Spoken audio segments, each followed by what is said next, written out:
Chapter 123. This was the second layer of the demon realm. It happened to be evening, and it looked no different from the 3,000 worlds. The sky was blue, and the clouds in the sky were dyed red by the multicolored light. The scattered islands were distributed on a huge lake. Xiaoshiting. The lake was a vast expanse of green. The entrance to the Starfall Sea was located on the largest island in the center of the lake. The entrance was guarded by 3,000 demon soldiers. They looked no different from the cultivators of the Trichiliocosm. 100 of them formed a team, and the leader was a Sky Fae noble. Among these demon soldiers, the one with the lowest cultivation was a third-grade demon cultivator, which was equivalent to a golden core cultivator in the Trichiliocosm. The captains of the 100-man team were all above the spirit severing stage. There were also a dozen or so captains who were already at the peak of the spirit severing stage. They were only one step away from the Dongshu stage. Above them, there was also a huge black claw floating in the air. Its claws were scaly and sharp. Under the sunlight, the scales shone with a black light.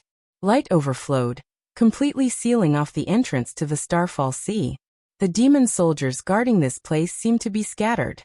They were formed into groups of 100, with one group to the east and one group to the west. They were almost scattered across the entire island. However, if one were to take a closer look, they would realize that there was a pattern to their movements. All the teams were enveloped by the light of the giant black claw, and the ice blade armors on their bodies seemed to be plated with a layer of black. This was completely treating anyone who might come out of this entrance as a mortal enemy that must be killed. But right now, the elite demon soldiers who had set up an inescapable net and were on high alert were all looking at the same place in a trance. They were even a little absent-minded. Some of the demon soldiers even turned their heads to look at the entrance of the Starfall Sea that was still sealed by the black light of the giant claw. Many demon soldiers had the same question in their minds. Did that white-robed man come from the Starfall Sea? On this island, other than the entrance to the Starfall Sea, there were no other entrances. If it came from there, then why didn't the dragon claw magic treasure in the sky have any reaction? The demon soldiers looked at each other in dismay. The expressions of the team leaders all became serious. The sound of boots stepping on the ground could be heard. The team that looked a little scattered just now became orderly in the blink of an eye.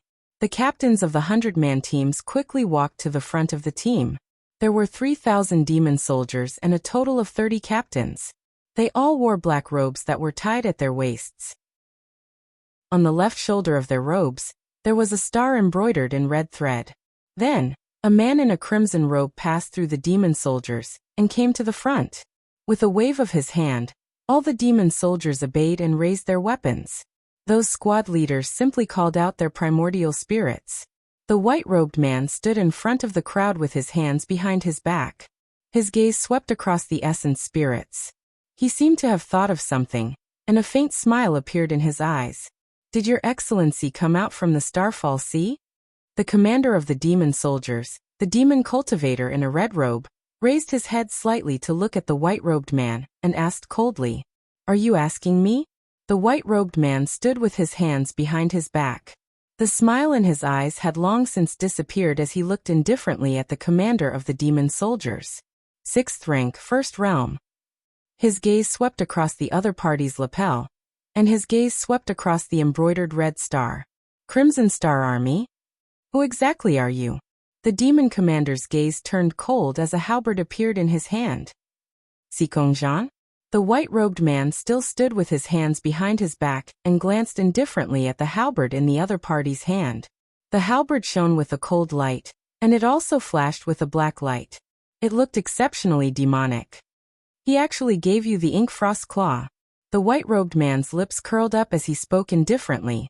Sikongjian snorted softly. He raised the halberd in his hand and took a step forward. Since your excellency is unwilling to say who you are, then stay. He was the strongest among the younger generation of the Crimson Fox clan. He had shown exceptional talent in cultivation when he was young. After he became famous, he was taken in as a disciple by a heavenly demon royal powerhouse and cultivated with him for 300 years. Later on, he joined the Crimson Star Army and relied entirely on his own strength to climb to the position of commander of the Crimson Star Army. Zhang narrowed his eyes slightly as he looked at the white-robed man. The other party could appear in front of his team without a sound. He was obviously very strong. However, he was not afraid. In his eyes, there was no such thing as fear. Moreover, the white-robed man's control of spirit chi was clearly not as strong as he wished. It was unknown if he was injured, or if there was a problem with his cultivation. Zhang kept feeling that the spirit chi around the other party was a little strange. It was sometimes strong and sometimes weak, like a tide. Therefore, even if the other party was strong, he could not be that strong. Heh. The white-robed man chuckled. Are you issuing a challenge to me? He curled his lips and took a step back with his hands behind his back. That's right. Zhang raised the halberd in his hand again and said sternly, I was ordered to guard this place. Anyone who comes out of the Starfall Sea will be killed without mercy. Oh. The white-robed man's gaze turned cold. He muttered and repeated Zhang's words. Kill without mercy. It's really heart. Will. Die. He had not done anything yet. On the small island, all the demon soldiers felt a chill as it attacked them from all directions. The golden core demonic soldiers with lower cultivation bases were frozen stiff in an instant. Golden core demon cultivators did not fear heat or cold at all, but that chill seemed to be able to penetrate deep into their bones. Even their bones were cold to the point of aching. It's snowing. Someone exclaimed softly. In the sky that was still considered clear a moment ago, large snowflakes suddenly appeared and fluttered down. This small island was in the second layer of heaven. This place was notoriously hot. There was almost no winter here, and it was even more impossible for snow to fall. On the small island, the 3,000 demon soldiers did not feel anything, but those squad leaders and Zhang all looked at the white-robed man in horror. The other party was still standing with his hands behind his back, as if he was taking a leisurely stroll.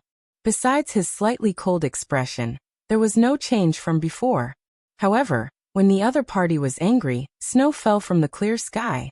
This was clearly Clang. It was unknown whose weapon was the first to fall to the ground. This seemed to be the beginning. Clank clank clank sounds began to incessantly reverberate throughout the small island. Those primordial spirits that had already been summoned by their masters all shrunk back. Although they did not flee back into their master's spirit seas, they still hid behind them. Zhang clenched the halberd in his hand, his face alternating between green and white as he looked at the white-robed man. You. His throat tightened, and his lips were so dry that they were numb. You are. Your Excellency is. He was ordered to guard the entrance and not let anyone enter or leave. However, the person who sent him here never told him what kind of person he would be facing. From the moment Zhang entered the Crimson Star Army, he had already disregarded life and death. Indeed, he had never known what fear felt like. Just now, he even dared to challenge the white-robed man. However, now he only felt that his legs were somewhat weak. The other party had clearly not made a move, but a strong pressure had already descended along with the snowflakes, pressing him until he could not breathe. However, didn't they say that the other party was seriously injured and fell into the Starfall Sea, his life and death unknown? Now they were only waiting for the Demon Monarch command to reappear. The various forces of the 9 heavens of the demon realm would be reshuffled, and a new demon monarch would be chosen to lead the demon realm to new glory. Would it not be like the one now, who was obviously very powerful, but always ruled without doing anything, and never cared much about the affairs of the various races of the demon realm? Zhang opened his mouth again, and looked up at the white-robed man in a daze. His heart was filled with fear and panic, as well as a bit of indignation. As his master said, the demon realm should be the strongest in the 3 realms. However, the person in front of him did not let the demon realm have the glory it should have had. He should have given it up long ago. Master has ordered. A squad leader suddenly shouted. Anyone who leaves the Starfall Sea is to be killed without mercy. Charge. After the squad leader finished speaking, he led his 100-man squad and ferociously rushed towards the white-robed man. Although the demon soldiers in the squad were afraid, they did not dare to disobey the squad leader's orders. Some of them had already dropped their weapons on the ground. At this time, they also hurriedly picked them up and rushed forward with the others. Hey! The white-robed man was Yin Qingyan. He stood in place, not moving his feet, and his right hand casually drew in the air. A silver light flashed, and spiritual energy surged out from his fingertips. Quick! Xikongzhan, who was still a bit stunned, suddenly shouted, "Quickly retreat!" As he shouted, he clenched his halberd and rushed towards the squad under his command like a gust of wind. Xikongzhan was born tall, and the halberd was even taller than him. After he poured his spiritual energy into it, he waved it around like a huge windmill. In a flash, he rushed in front of the squad. The halberd danced wildly, wanting to block Yin Qingyan's attack for his subordinates. Heh! In the chaos, people vaguely heard a cold laugh. Nobody saw what Yin Qingyan had done. The demon soldiers only saw the young commander, who was usually the most powerful and favored by their master, being picked up like a chick. With a muffled bang, Xikongzhan was heavily thrown to the side. Ugh! Xikongzhan groaned, and spat out a large mouthful of blood. His blood sprayed on the halberd. The halberd that was just shining with a cold light was dyed with blood, and became even more strange. Let them go. Xikongzhan grabbed the halberd and stood up shakily. His whole body felt like it had been crushed. Especially his chest. It felt like it had been heavily hammered by a huge rock. It was so painful that even breathing became difficult. His throat was sweet and salty, as if he would spit out another mouthful of blood at any time. Even so, Xikongzhan still clenched his teeth and forcefully grasped the halberd in his hand. He pushed the halberd against the ground and jumped up, suddenly pouncing towards the white-robed man who was calmly standing in midair. With another muffled bang, Xikongzhan was heavily thrown to the side again. This time, his injuries were even more serious. He lay on the ground and didn't move for a long time. At this time, the squad of 100 demon soldiers had only rushed out less than 300 feet. They didn't even have time to launch the first wave of attacks. The remaining 2,000 or so demon soldiers on the island heard a loud boom, and spiritual energy light soared into the sky. In the air, there seemed to be the clanging of weapons colliding. There were also the whistling sounds of blades slicing through the air. But all of this returned to tranquility in the blink of an eye. No one had time to figure out what had happened. The island suddenly became incomparably quiet. The remaining 2,000 or so demon soldiers, along with their squad leader, subconsciously held their breaths. Where were the 100 comrades who had just charged out? And where was their squad leader who was already at the 7th stage of the spirit-severing realm? Where did they go? A chill even more terrifying than before rose up from the backs of every demon soldier. Right in front of them, their comrades who had been with them day and night, who had clearly spoken to them today, had all disappeared completely in an instant. In the disorderly formation of the demon soldiers, an empty space was somewhat abruptly created.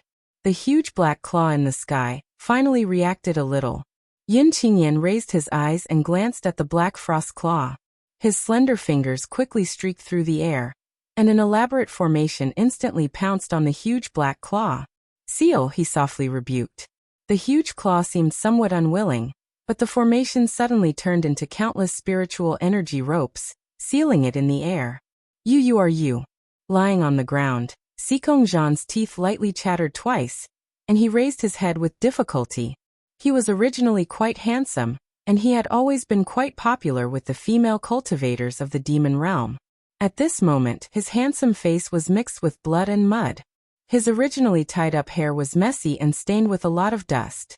He looked extremely miserable. He didn't have the slightest bit of the young and promising commander of the Red Star Army. Xikongzhan exhaled heavily and spat out a mouthful of blood. The other party had actually so casually bound the clan's treasure that his master had given him in the air. How did this person look like he was injured? He was clearly more terrifying than before. No. He had to find a way to tell his master about this. Or else. Yin Qingyan reached out and lightly touched his forehead, opening his mouth to interrupt Xikongzhan's thoughts. "Do you still want to attack?" As he spoke, he reached out and pointed at the demon soldiers. Clang, clang, clang. The sound of weapons falling to the ground became more frequent. The demon soldiers weren't afraid of death, but under the powerful pressure from Yin Qingyan's body, They had already faintly guessed who this person in front of them was. Moreover, the other party was too strong. In an instant, he had destroyed an entire 100-man squad, including a demon cultivator at the spirit-severing 8th level. Such terrifying combat power made the remaining demon soldiers unable to even raise the strength to resist, and they had already completely lost their will to fight. Some of the more timid demon soldiers trembled and were about to kneel down. Their weapons instantly fell to the ground, and the primordial spirit that represented their master's temperament simply hid back in the spirit sea this time. Needless to say, even their commander had been shocked by the other party. Xikongzhan lay on the ground with a pale face, staring at Yin Qingyan in a daze. The other party's white robe was blowing fiercely in the wind, and he was looking down at him with a cold expression. Was this the true master of the demon realm? He thought with some fear. From the moment he appeared, the other party didn't even move his feet. He only raised his hand a few times, and the Red Star Army was so scared that they completely lost their ability to fight. They were one of the 7 elite armies of the 2nd level of heaven. Since you're not fighting. Yin Qingyan looked around lazily. You guys, give him all the spirit stones you have. As he spoke, he pointed at Xikongzhan. No one knew what he was going to do, but this wasn't a difficult task, and it wouldn't even make people feel humiliated. Those demon soldiers only hesitated for a moment, and then immediately acted. Every demon soldier in the 100-man squad pooled their spirit stones together and gave them to their squad leader. The remaining 29 squad leaders sent out another person to gather all the spirit stones together and finally put them all into a brocade pouch, carefully carrying it to Xikongzhan, who was lying on the ground. How many? Yin Qingyan asked again. Sir. That squad leader was also a demon cultivator at the great circle of the spirit-severing stage. At this time he was as obedient as a little cultivator who had just entered the foundation establishment stage, and he answered with trepidation, a total of 4,300 Xian spirit stones. Give it to him. Yin Qingyan frowned but still nodded. Yes. That squad leader hurriedly carried the brocade pouch to Xikongzhan. General, please accept these spirit stones. After he finished speaking, he didn't wait for Xikongzhan to refuse, and forcefully stuffed the entire brocade pouch into his hands. Yin Qingyan said again, You will have to stay here for another month. Yes. That squad leader hurriedly knelt on one knee, not daring to raise his head, and respectfully replied, We will definitely obediently stay on this island, and won't dare to go anywhere. Yin Qingyan chuckled. I have no interest in slaughtering, and similarly, I have no interest in commanding the Crimson Star Army. With a flick of his finger, 49 Xian spirit stones flew in all directions of the small island. The small island lightly shook, and spirit energy shot into the sky, completely sealing off this place in an instant. As for you, Yin Qingyan finally looked at Xikongzhan. Who is Xikongxing to you? Xikongzhan shook, and raised his head with some difficulty to look at Yin Qingyan. After hesitating for a moment, he still said hoarsely, Clan sister. I heard that you left home in a fit of anger when you were young because the one engaged to Xikongxing was your eldest brother, not you? Why not you? Yin Qingyan asked again. Xikongzhan stilled. He really hadn't thought that this high and mighty man would know the gossip of a small person like him. He thought of the red-clothed girl's bright smile, and then thought of how his eldest brother relied on his mother's clan to run amok and act extravagantly. Xikongzhan's hand pressed on the ground suddenly exerted force, and sank deep into the earth.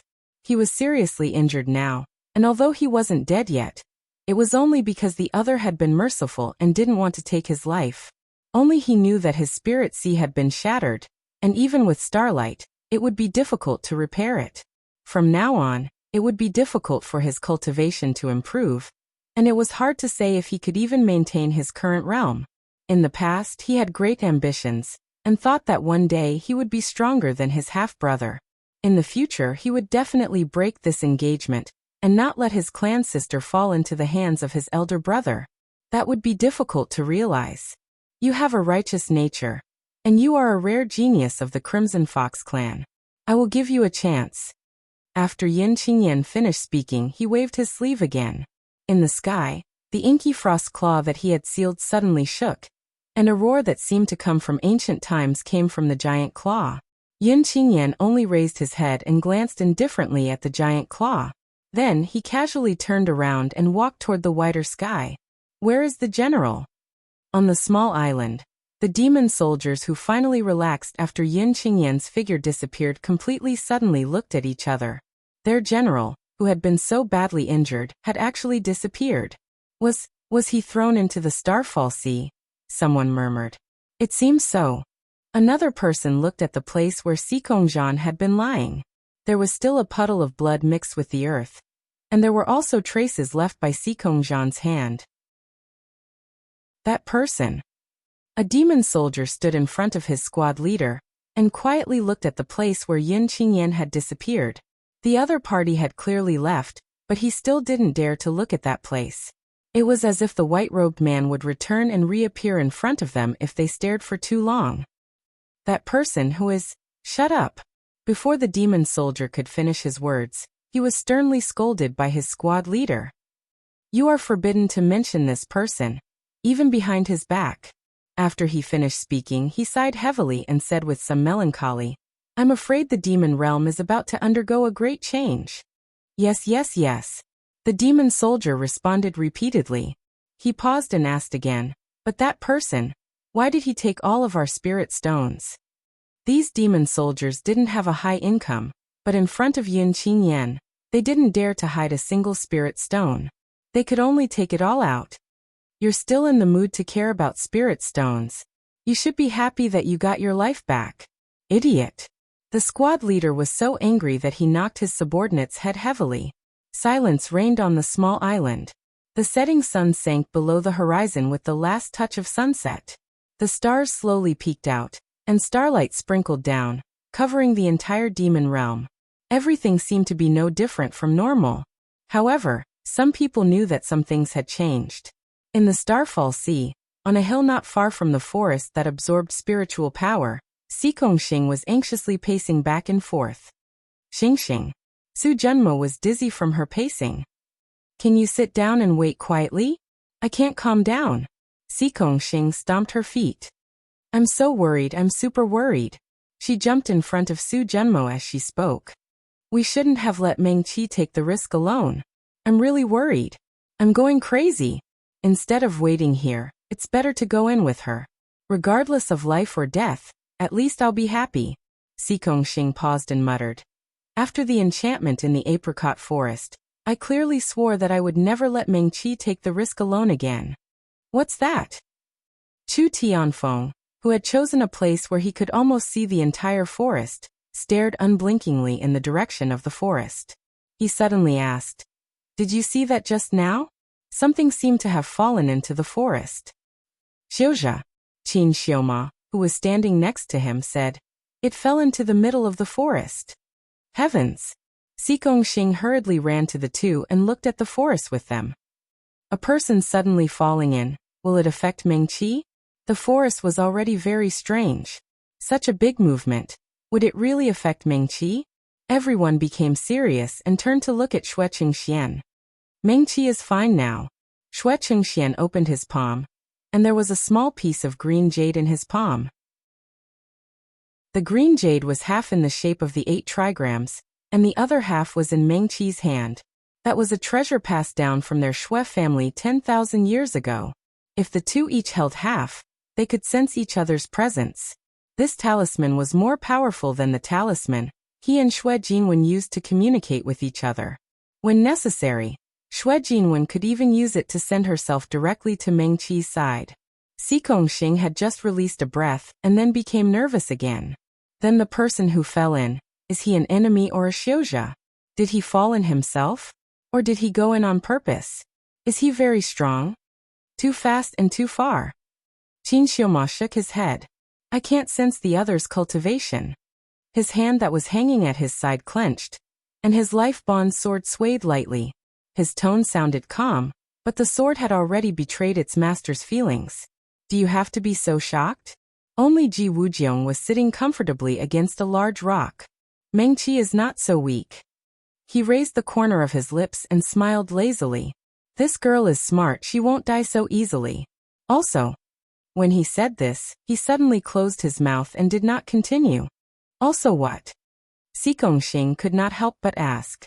Also, do you think that the Yao Lord token's avatar is just for decoration? Ji Wujiong said lazily. The Yao Lord token can have 3 avatars, and together with the main body, they support the 4 sides of the Yao realm. Su Junmo's eyes flashed. He opened his mouth to speak, but in the end he did not say anything. Who was Ji Wujiong?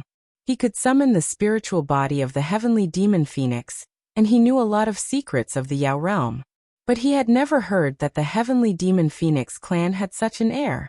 Also, the other's presence did not seem like a Yao cultivator. And then, Xing asked. Si Ming One Heart, Alliance. Ji Wujiong was unusually patient, and explained without sarcasm. The piece in Meng Qi's hand is the One Heart avatar. He smiled and said, even if she loses a strand of hair, someone will know and rush over immediately. As Ji Wujiong spoke, he glanced at Xue Qingxian. Xing. Su Junmo. Why didn't you say it earlier? Xing almost jumped up. Because I didn't want to say it earlier. Ji Wujiong changed his position, closed his eyes and stopped talking. At the same time, in the middle of the forest, in the only open space, a man and 2 women, 3 young people, were surrounding an unconscious man. The man was wearing a long crimson robe, and was lying on the ground quietly. Even though he was unconscious, his handsome eyebrows were slightly furrowed, as if he was troubled by something. He is a Yao cultivator, one of the young women murmured. But why did he suddenly fall here? As she spoke, she turned to look at the young man standing to the side. The man stood tall, with sharp eyebrows and bright eyes. He was extremely handsome. Beside him, a narrow life-bound longsword floated steadily in the air. The tip of the sword glinted coldly, as if it would jump up and attack the enemy at any moment. This person was Pei Mufeng. He was about to speak when the rustling of footsteps came from the forest behind him. Someone was walking towards them on the fallen leaves, and the person was getting closer and closer. Pei Mufeng hurriedly made a shushing gesture, and held his long sword horizontally in front of his chest, the tip of the sword pointing towards the forest. There, a young woman in a green robe came out from behind a tree so tall that it would take several people to wrap their arms around it. Mengqi, fellow Taoist. Pei Mufeng was extremely surprised. His lips subconsciously curled up as he stared in disbelief at the unscathed woman in front of him. Chapter 124. The girl in the green robe who came out from behind the tree was Meng Qi. After leaving the forest, she let out a sigh of relief. It wasn't a long journey, and she didn't encounter any danger. The jade pendant Yun Qingyan gave her was tied to her wrist with a silk thread. She held it in her hand, and it was already warm from holding it. However, after entering the forest, the entire forest was silent. Not to mention the chirping of insects and birds, there wasn't even the rustling of leaves in the wind. The entire forest was quiet, as if she had arrived at a silent and lifeless place. That feeling wasn't any more reassuring than walking in a bloody storm. Instead, it felt like she was in a barren land. Perhaps because of the jade pendant, the spiritual aura wasn't devoured. However, Meng Qi still felt that her emotions were stagnant. Now that she thought about how she came here, her mind went blank for a moment. Fellow Taoist Meng? Pei Mufeng stared at her, his thick black eyebrows slightly wrinkled. Is it really you? Fellow Taoist Pei. Meng Qi returned his greeting. At Pei Mufeng's feet, a man in a red robe was lying down. Meng Qi tilted her head slightly, and saw a woman kneeling on the ground with her back facing her. Her pink robe was fluttering in the wind, and her robe was covered with a layer of light gauze. Her long black hair was tied up in a bun on top of her head, most of it still draped over her shoulders. There were 3 pearl hairpins in the bun. The woman had a slender figure, and her clothes were spotless. It was as if the Starfall Sea, a dangerous place, was just a place for her to go for an outing in the warm weather. In comparison, Xue Jinwen, who was beside her, was in a much worse state. Her red robe was torn in several places, and there were dark marks on her shoulders. Her hair was a little messy, and it was obvious that she had been through a battle. Xue Jinwen was facing Meng Qi. When she saw her, she suddenly stood up. Meng Qi. She looked at Meng Qi in disbelief. You. How did you? Did you come here by yourself? As she spoke, she ran to Meng Qi's side in a few steps. Xue Jinwen held Meng Qi's arm with both hands and looked at her carefully. Are you okay? Why are you here by yourself? Didn't my big brother also enter the Starfall Sea? And Su Junmo? Where are they? She was also a medical cultivator, so she could tell in a moment that Meng Qi was not injured. Xue Jinwen heaved a sigh of relief, but her brows quickly furrowed again. She asked, why did you come here by yourself? Where are my big brother and the others? I'll explain it to you when we get out. Meng Qi smiled at her. Meng Qi. Xue Jinwen looked at her calm face. The string in his heart that had been stretched taut for a few days suddenly relaxed. She exhaled, stretched out her arms to hug Meng Qi, and rested her chin on her shoulder. You actually came. It's actually you.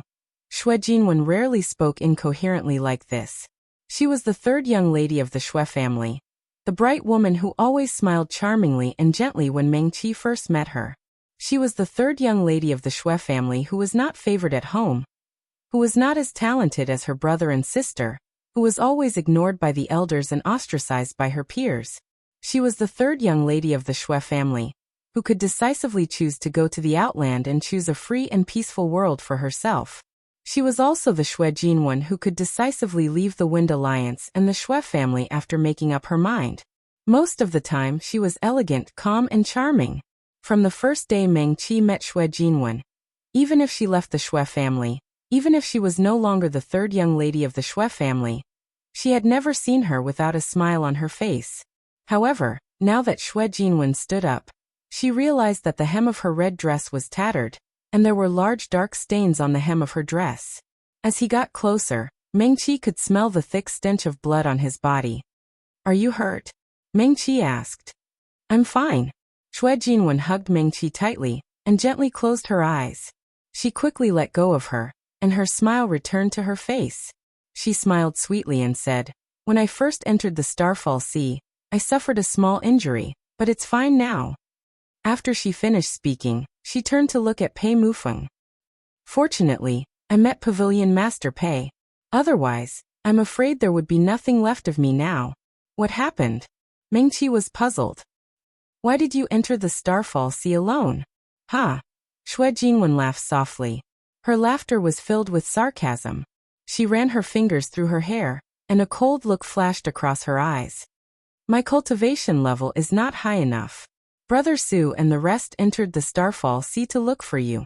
I knew that even if I came, I would only be a burden, so I chose to stay in Descending Star City to wait for you. Xue Jinwen paused for a while before continuing. You know that there are many changes in this year's Medical Cultivators Conference. Many medical sects are disappointed, and have already left Descending Star City. However, the top 10 sects, including the Wind sect, have not left. She looked into Meng Qi's eyes and continued. After you and Ji Wujiong disappeared, many medical cultivators who stayed in Descending Star City helped to look for you. After they found out that you entered the Starfall Sea, many sects expressed their willingness to form teams to search for you. Meng Qi nodded. The Starfall Sea is a famous dangerous place in the 3,000 worlds. Legend has it that anyone below the spirit severing stage who enters will die. Xue Jinwen smiled. Originally, the Wind Alliance was prepared to send the peak insightful emptiness realm cultivators out. However, at that moment, some unfamiliar cultivators suddenly came and said that they suspected you of colluding with the demon world. Meng Qi was stunned. This was something that she did not expect. The demon world? She was stunned for a while before she reacted quickly. Is it Ji Wujiong? Yes. Xue Jinwen nodded. Those cultivators said that they have evidence that Ji Wujiong is from the Ji family of the demon world. The Ji family of the demon world. Meng Qi nodded. She wanted to tell Xue Jinwen that there were good people in the demon world too. For example, the master of the demon residence that Yin Qingyan mentioned previously was allied with the demon world. After thinking for a while, Meng Qi did not say anything. After all, she trusted Yin Qingyan, but other people might not. Although the three realms were on good terms with the demon world now, they had experienced many fierce battles in the past. The sect that came to us is the strongest sword sect in the western lands, Xue Jinwen said again. Is it Broken Sky City? Pei Mufeng asked. Yes. Xue Jinwen nodded. Yes. Pei Mufeng responded and did not say anything else. He knew more about sword cultivators than Meng Qi and Xue Jinwen. Broken Sky City is a very magical sect in the western lands, Xue Jinwen said. Unlike other sects that are usually outside the city, their sect is a city and they choose to enter the world to cultivate.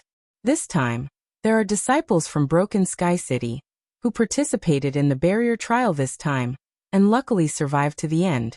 Meng Qi was stunned and asked, Is Broken Sky City's sword formation very powerful? Yes. Pei Mufeng responded again.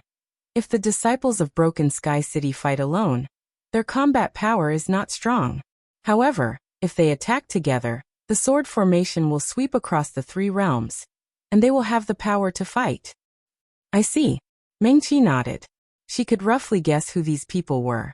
During the second test of the barrier trial, several sword cultivators joined forces to attack with a sword formation.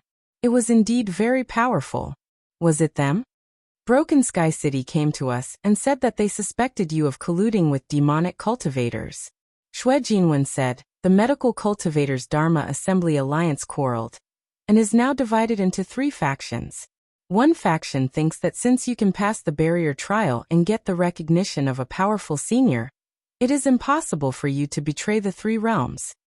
One faction thinks that the apricot forest has existed for tens of thousands of years, and the remnant will of the senior has weakened and can't consider too much at all. They were also deceived by you. They advocate to take back the benefits you obtained from the barrier trial, and let the Medical Cultivators Dharma Assembly Alliance redistribute them. There are also some who choose to be neutral. Xue Jinwen sighed softly. I have never seen the 10 major sects and the elders of the Dharma Assembly Alliance arguing so fiercely. Meng Qi was speechless. I understand. She nodded. Thank you, Sister Xue. There is no hurry. It is not too late to talk about this after we leave here. No, Meng Qi. Xue Jinwen shook her head.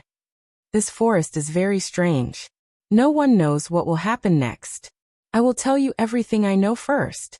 If we get separated or something happens to you, you can be prepared when you leave the Starfall Sea. Xue Jinwen took a deep breath. Without waiting for Meng Qi to speak again, she continued. Those sects that support you are mostly sects like the Songhai Academy. Although they are also one of the 10 major sects of medical cultivators, the medical cultivators in the southern land are weak. Their words carry little weight, so what they say is useless. So in the end, there were no insightful emptiness realm experts in the team that entered the Starfall Sea to look for you. Xue Jinwen pursed her lips. My elder brother quarreled with my father and the elders. They almost fell out with each other. In the end, they were able to enter the Starfall Sea. However, I promised to let him bring the family's treasure to you, but I couldn't give it to him in the end. Meng Qi was speechless. Then why are you in the Starfall Sea, Sister Xue? She asked. I was thrown in by someone. Xue Jinwen smiled at Meng Qi. Don't worry. Sister Xue is very clear about her own cultivation. She knows that she will only be a burden if she comes in. Thrown in by someone. Meng Qi was stunned. That's right. Xue Jinwen nodded again. After fellow Taoist Su and my elder brother entered the Starfall Sea, the people from Broken Sky City still stayed in Fallen Star City. They said that since they were here, they could learn from the Fallen Star Pavilion. Meng Qi heard this and looked at Pei Mufeng. Xue Jinwen should have already told him about this. Pei Mufeng nodded slightly at her, indicating that he knew. Pavilion Master Pei entered the Starfall Sea for 10 years because of that promise. Su Zijuan also entered the Starfall Sea to look for you. Among the younger generation of the Fallen Star Pavilion, the two most powerful people were not here. Broken Sky City never fought one-on-one. After 2 rounds of 5 against 5 and 7 against 7, the Fallen Star Pavilion lost. The Fallen Star Pavilion is the #1 sword sect in the East. Pavilion Master Pei's reputation has been rising in recent years. Now that he lost 2 rounds in a row in his own fallen star city, the news instantly spread across the 3,000 worlds. Even the heavens beyond heaven is talking about this. Ming-Chi frowned slightly. He felt that things were not that simple. As expected, Xue Jinwen continued. The news of why Broken Sky City went to Fallen Star City naturally spread like wildfire. Now all the big and small sects in the 3,000 worlds and the 4 realms probably know that Broken Sky City came because they suspected you of colluding with the Devil Realm. Ming-Chi. Broken Sky City's sword formation is famous. Originally, everyone thought that the number 1 sword sect in the 4 realms had their own strengths and none of them could do anything to each other.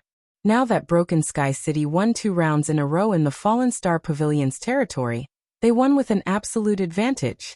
Even if Pavilion Master Pei was not here, they did not send their most powerful disciples. Therefore, the 4 realms are all talking about Broken Sky City's victory. Yes. Ming-Chi nodded. She thought for a while and said, Broken Sky City's sword formation originated from the ancient times. It's indeed quite powerful. She had seen them fight before. She looked up at Pei Mufeng and said, it should be said that they relied on their formation to win against the Fallen Star Pavilion. They are not sword cultivators. It's just a title. It's all right. Pei Mufeng shook his head, indicating that he did not care. Ming-Chi nodded and did not try to comfort him. Xue Jinwen looked curiously at Ming-Chi and then at Pei Mufeng.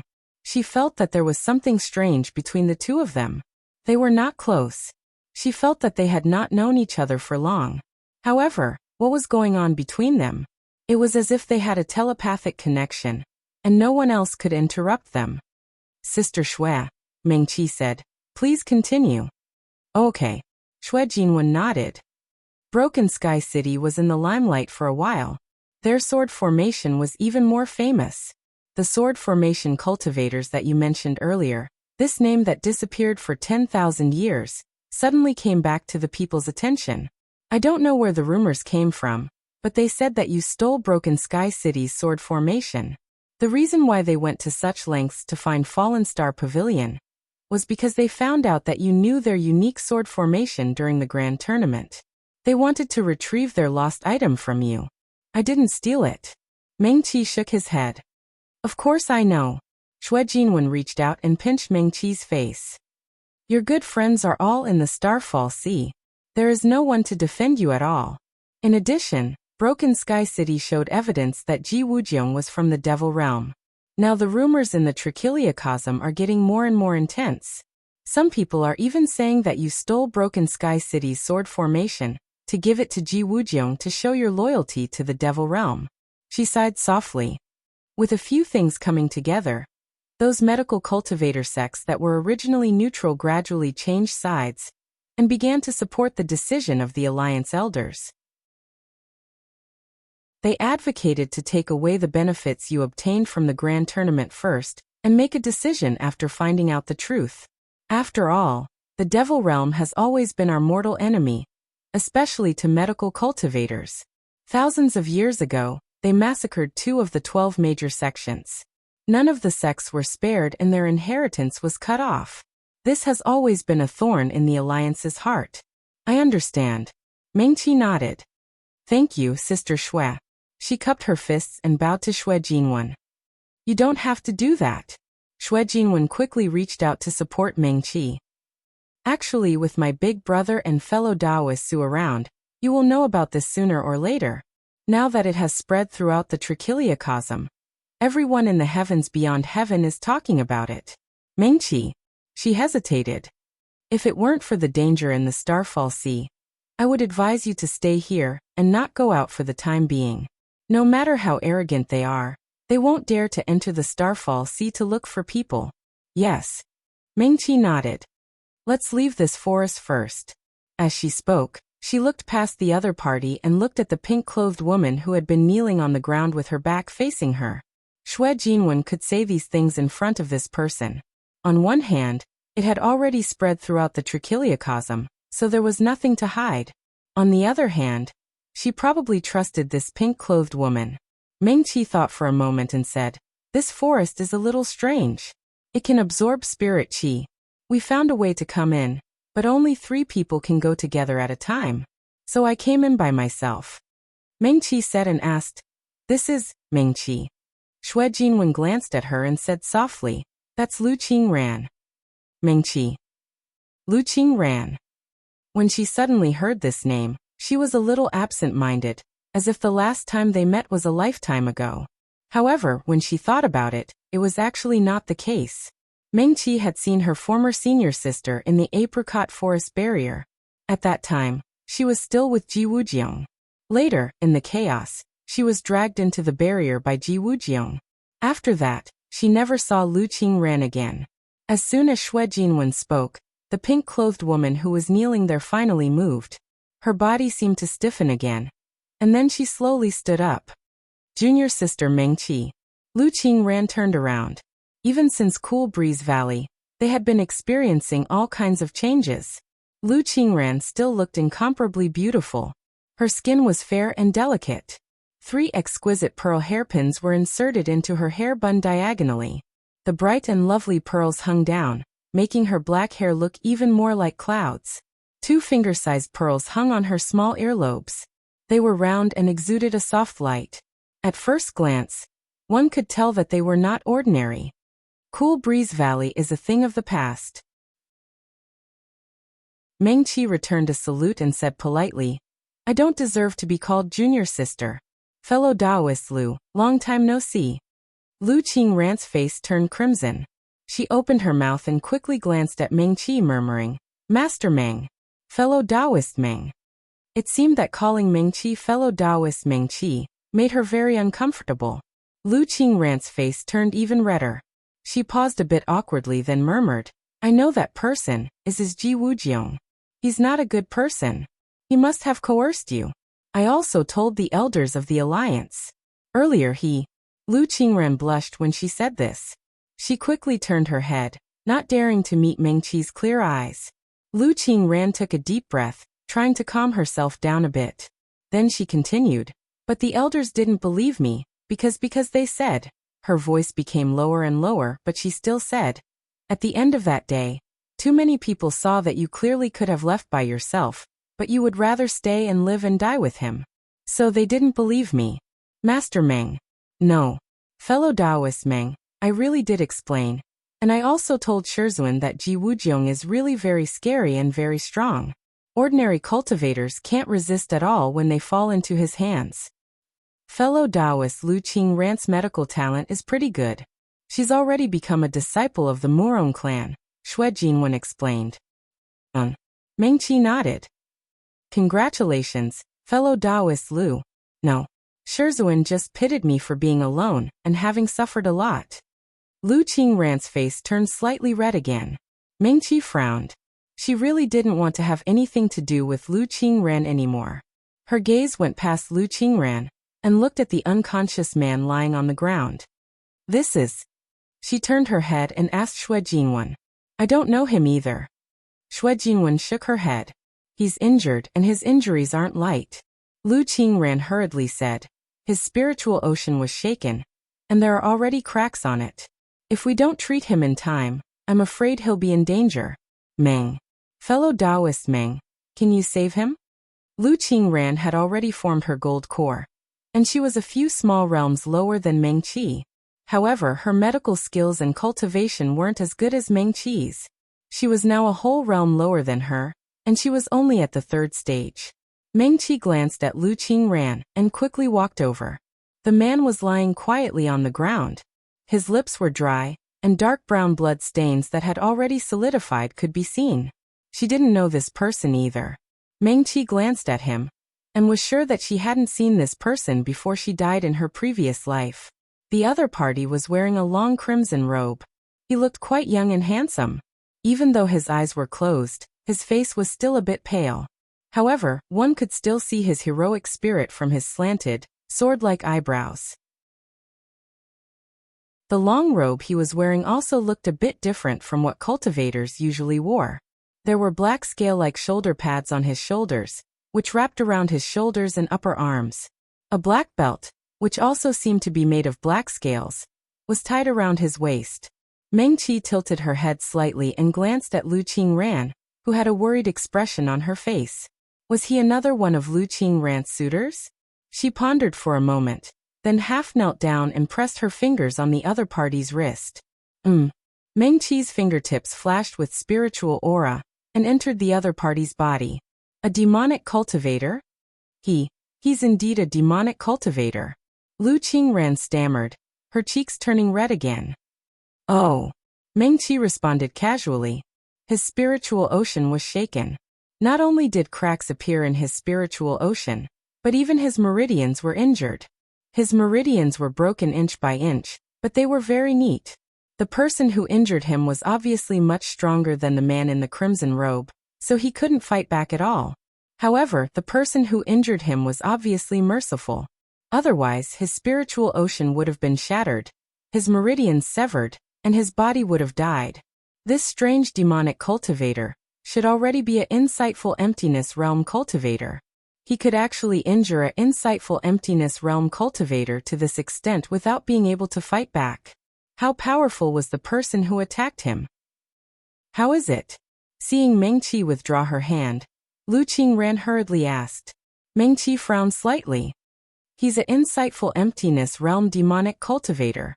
We can save him, but it wasn't a problem to save his life now, but it was probably impossible to repair his spiritual ocean now.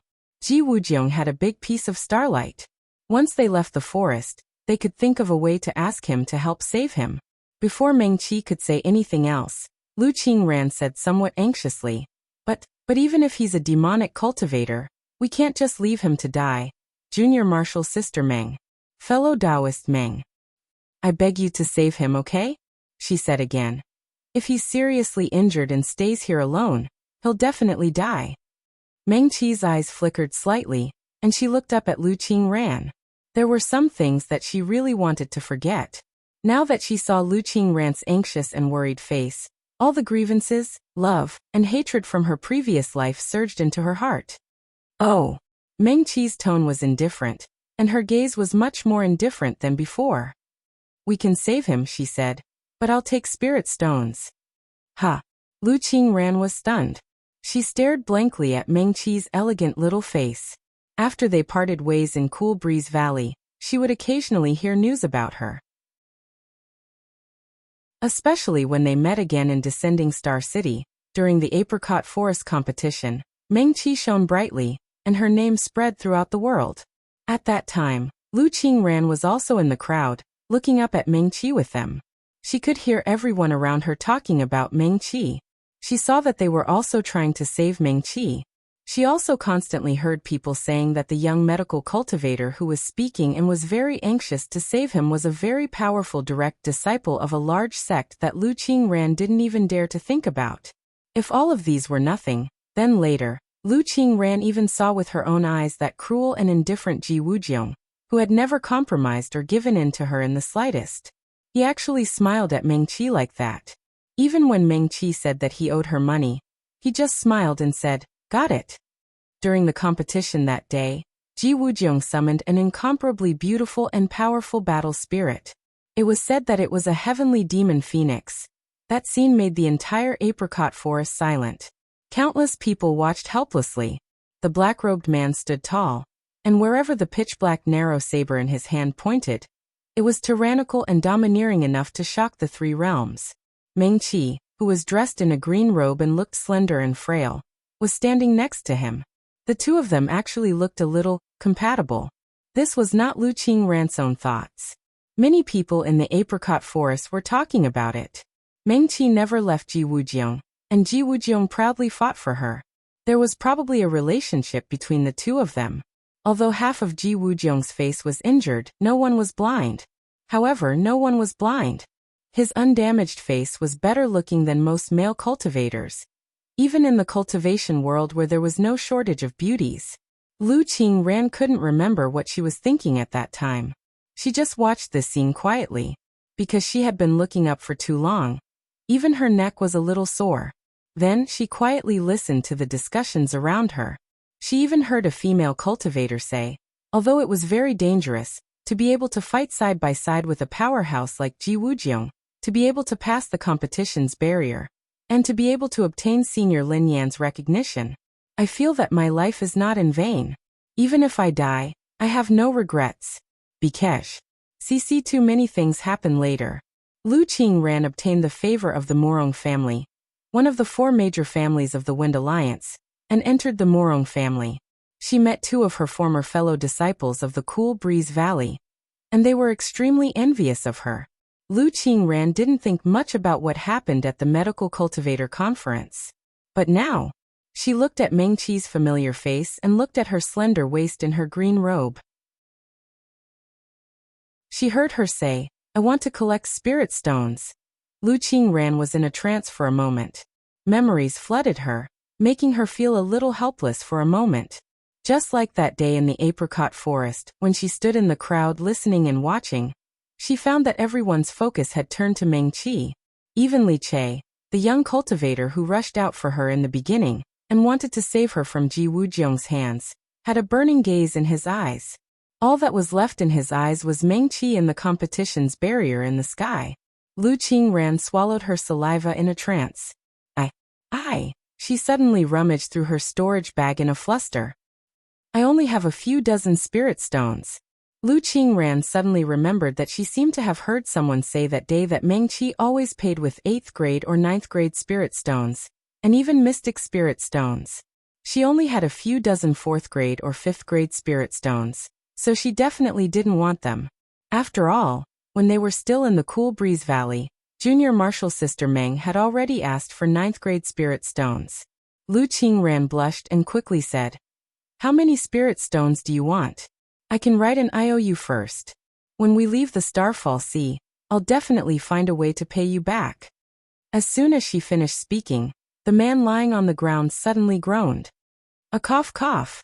The man in the red robe raised his eyelids with some difficulty. His pitch-black eyes looked deeply at Lu Qingran, then slowly turned to Meng Qi's face. "I cough cough cough." He raised his hand with difficulty and placed it on the black-scaled belt on his waist. Although there was still spiritual energy in his spiritual sea, there were more cracks than before he fainted. If this continued, he was afraid. He pursed his dry lips and reluctantly sent a wisp of spiritual energy into his storage pouch. Just like this, all the meridians in his body felt like they were being slashed by a sword. It was so painful that his vision turned black, and it took him a long time to recover. "How are you?" Lu Qingran quickly went around to his other side and knelt down. She reached out and carefully supported his arm. "You're seriously injured. Don't move around." The man took a deep breath. "I have spirit stones. I'll pay." A brocade pouch rolled out of his palm, and he looked deeply at Meng Qi. "Is it enough?" "Fellow Taoist Meng." Lu Qingran quickly helped him hold up the brocade pouch and brought it to Meng Qi. "Look, is this enough?" Chapter 125. Meng Qi's gaze shifted between Lu Qingran and the man lying on the ground. She reached out and took the brocade pouch. 6,000 Xian spirit stones? She was slightly surprised as she looked at the man lying on the ground. Were insightful Void Yao cultivators this wealthy? 6,000 Xian spirit stones could be spent so casually. Ugh! The man suddenly groaned again. He quickly clenched his teeth and endured the groaning, but his face was clearly paler than before. Large beads of sweat rolled down his forehead. It looked like he was in great pain. He raised his hand and pressed it against his chest. When he looked at Meng Qi again, a strange look flashed through his eyes. That person, that Darren seemed to have predicted that he would need the spirit stones. Was it because of her? "How are you? Are you all right?" Lu Qingran knelt beside the man. Seeing this, she hurriedly took out a handkerchief and carefully wiped the sweat off his forehead. She looked up at Meng Qi and said somewhat anxiously, "He seems to be in great pain." Amen. Meng Qi half knelt and looked at Lu Qingran with some surprise. When this senior martial sister Lu Qingran was in Cool Breeze Valley, whether it was her talent in medicine or cultivation, she was the best in the sect and was greatly doted on by the sect master. Just half a year ago, Meng Qi was still far inferior to her. Now she had clearly succeeded in forming her gold core, but could only helplessly ask for her help in a panic. She seemed to have no way at all. Meng Qi narrowed her eyes. Her right hand swiped and a medicine knife appeared in her hand. She reached out and pulled open the man's lapel, revealing the wound on his chest. There was a very obvious dark red mark on the bronze skin of the man's chest. Ugh! When Meng-Chi reached out and pressed it, the man groaned again. The sweat on his forehead rolled down even faster, and even his lips turned pale. When a cultivator was injured, their internal injuries were mostly severe. Unless their spiritual ocean was shattered, their cultivation would be completely crippled, and their realm would fall back to the Qi disciple stage, or they would only be about the same as a normal person. Otherwise, external injuries wouldn't affect them much. He seems to be in a lot of pain. Meng. Fellow Taoist Meng. Lu Qingran became even more anxious. She looked up at Meng-Chi, her face full of worry. Why is he in so much pain? As she spoke, she quickly wiped the sweat off the man's forehead. Meng-Chi looked up at the man, then at Lu Qingran. She was really surprised. In her memory, this senior martial sister had indeed been entangled with different male cultivators, but she didn't lag behind in terms of cultivation. Lu Qingran was originally very talented in medical skills. With the help of many people, she had many fortuitous encounters. In her previous life, before Meng-Chi's death, she had already become a young medical practitioner, who was on par with the famous young genius Xue Zichen of the Xue family. His spiritual qi is damaged and his meridians are broken. His own spiritual qi is unable to protect his 5 skandhas. In addition, his external injuries are severe. That's why he's in so much pain, Meng-Chi said calmly. As she spoke, she took out a 9-yang pill and stuffed it into the man's mouth. As soon as the pill entered his mouth, a warm feeling flowed down along his broken meridians. The man groaned again. His left hand, which was on the ground beside him, suddenly clenched tightly and stabbed deeply into the ground beside him. Xue Jinwen sat down beside Meng-Chi. This is a 9-yang pill? Meng-Chi nodded. 2 kinds of herbs were added to it. The effect is much better than ordinary yang pills. Yes. Xue Jinwen smiled slightly. This is the pill recipe that my eldest brother improved. She reached out to tuck her hair and said, It's because of this pill recipe that the elders in the family have high expectations of my eldest brother. They have tacitly approved of his identity as the successor of the family head. Meng-Chi casually said, Yes. This is also the pill that your eldest brother refined. She said again. Xue Jinwen looked at Lu Qingran, who was kneeling opposite her. Her face was full of worry, but she could do nothing but wipe her sweat. She more or less knew about the relationship between Meng-Chi and her. In fact, it was the same all the time. Cultivation was like sailing against the current. If you didn't advance, you would fall behind. If you took a wrong step, you might be left behind on this path and never be able to catch up. He was injured by a heavy hand. The injury was from the outside to the inside. But obviously, the person who attacked him was merciful. Xue Jinwen said. Otherwise, it wouldn't be difficult for this person to kill him if he could injure a Dongshu cultivator so deeply. Yes. Meng-Chi nodded. As soon as she finished speaking, the man suddenly sat up. He opened his mouth and spat out a big mouthful of blood. The color of the blood was very dark, and the smell was pungent. Be careful. Lu Qingran quickly reached out to support him. She patted his back gently with one hand. Are you okay? The man nodded slowly and wiped the blood from the corner of his mouth. Meng-Chi took out a silver needle from her storage bag and dipped it in some of the blood the man spat out. When the tip of the needle touched the blood, it immediately turned black and dim. No wonder. Meng-Chi nodded thoughtfully. She felt strange just now. This person was a Dongshu cultivator. The cultivation of the 3,000 worlds started from Qi refinement, but only after the core formation stage could one barely step into the path of cultivation. After the core formation stage, one could start to refine their natal magic weapons or weapons. However, they had to reach the spirit severing stage to be considered slightly successful. When a demon cultivator reached the spirit severing stage, his primordial spirit would be unparalleled. Most of the cultivators in the 3,000 worlds would cultivate spiritual awareness for their magic weapons during the spirit severing stage. They would be connected to their master's hearts and their power would be higher. Therefore, No matter which realm a spirit-severing cultivator was in, their strength would be greatly improved. Above the spirit-severing stage was the Dongshu realm, Dongshu, Dongjin, and then Mahayana. Once the Mahayana stage was completed, one would step into the void and ascend. Dongshu cultivators could be said to have touched the edge of the heavenly Tao with one hand. Their strength, compared to spirit-severing cultivators, could be considered to have a qualitative improvement. Peak nascent soul cultivators might barely be able to rely on the power of their magic weapons to fight with newly advanced spirit-severing cultivators. It wouldn't be strange even if they won. However, even a peak spirit-severing cultivator couldn't win against a Dongshu cultivator. That was the true dividing line of a cultivator's strength. The man in front of her was already a Dongshu cultivator, but he was injured so badly that even external injuries could cause him unbearable pain. Meng Qi felt that it was a little strange just now. Even if a Dongshu cultivator's spiritual sea was damaged, he shouldn't be like this. Now she understood. The blood that the other party spat out also had a bitter medicinal smell in the pungent smell. Although the medicinal smell was faint, it couldn't escape Meng Qi's nose. She reached out and pressed her palm on the other party's chest, sending spiritual energy into the man's body. The spiritual sea of a demon cultivator was somewhat different from that of a cultivator from the 3,000 worlds. There was no obvious boundary, it was more like a vast sea of stars.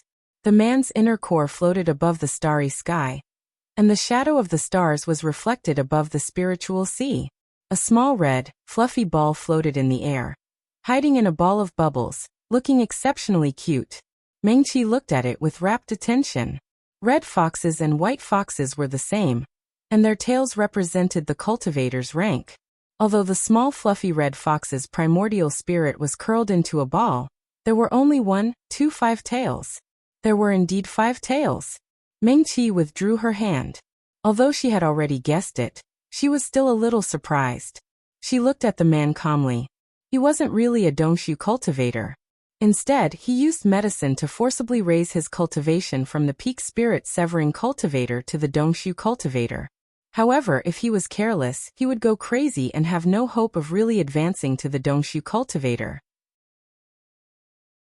Since he had already reached the peak spirit-severing cultivator, why was he so eager for quick success? Meng Qi didn't quite understand. What's wrong? Xue Jinwen looked at her slightly frowning eyebrows and asked in a low voice. Is there anything wrong? Meng Qi withdrew her gaze and shook her head. She took a deep look at the man, then took out 2 Ninyang pills and handed them to him. If you want to repair your spiritual sea, you have to leave here first. You can repair the spiritual sea? The man looked at her in surprise. You have starlight?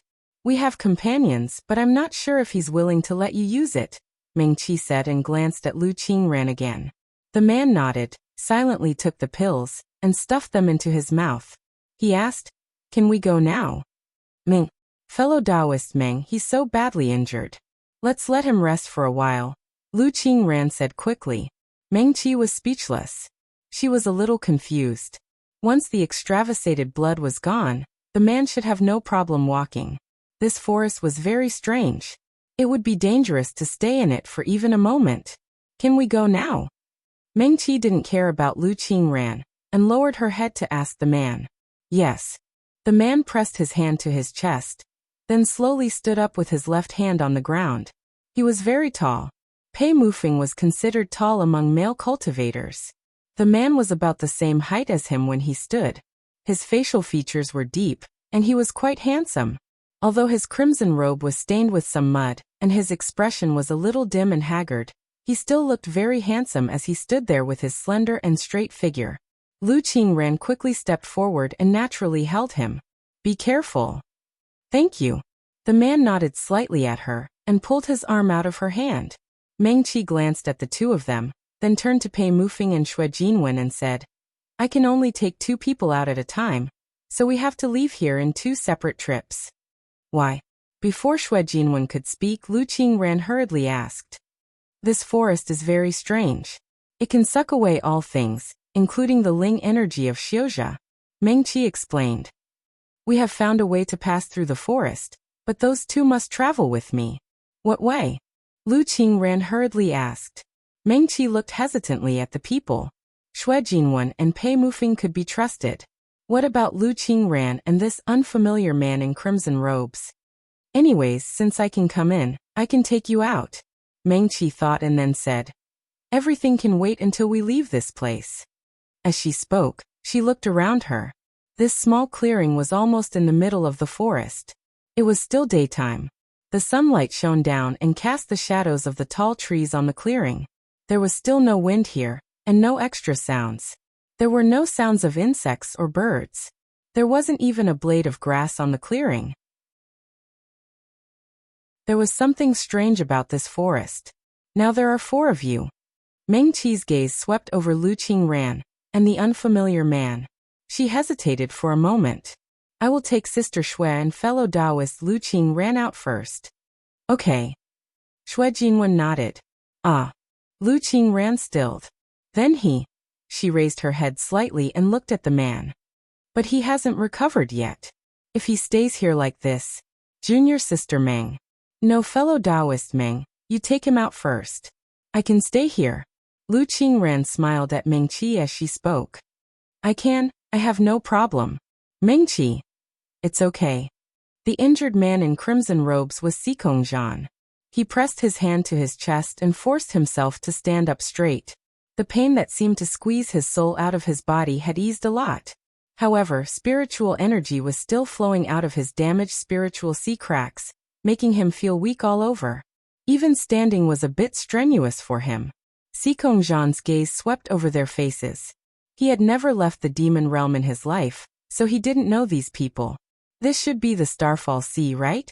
He never expected that after being thrown into the Starfall Sea by that lord and meeting these strangers, they would save him without hesitation. I can stay here. Sikong Zhan took a deep breath and bowed to Mengqi. Thank you for saving my life just now, fellow Taoist. Mengqi waved his hand. You paid. Sikong Zhan. He didn't know how to respond for a moment. What he said sounded right, but there was always a sense of alienation as if he couldn't wait to draw the line. He was stunned for a moment before continuing. I'm Sikong Zhan. If fellow Taoist comes to the demon realm in the future, I will definitely. Sikong Zhan suddenly didn't know what to say. If that lord really knew this female cultivator in front of him, then even in the demon realm, he wouldn't need him to do anything for her. Not to mention, Sikong Zhan thought of the white-robed man's attitude when he was thrown in. He slowly clenched his hands at his sides. Perhaps the demon realm was really going to change. Sikong Zhan? Mengqi turned to look at him. Was he from the Crimson Fox clan again? You're welcome. She nodded at him, then looked at Lu Qingran. It's right and proper to take money to treat illnesses. She paused, then suddenly asked, do you know Sikong Yan? Sikong Yan? Sikong Zhan frowned, and undisguised disgust flashed across his face. We're from the same clan, but we don't have a deep relationship. Oh. Mengqi looked at him thoughtfully. The Crimson Fox clan had Sikong Yan, and her good friend Sikong Xing. Although the few Crimson Fox clan members she met before were very likable, she didn't have any opinions about them. Then, what about Sikong Xing? Mengqi asked again. As soon as they came out of the forest, they would see Sikong Xing. Mengqi remembered that Su Junmo once said that her good friend's position in the Crimson Fox clan was a bit awkward. Her father was somewhat ostracized by the clan, so he simply let her become a disciple of the Black Tortoise clan and learn spells from the powerful figures of the Black Tortoise clan. She didn't want to get involved in the power struggle in the clan.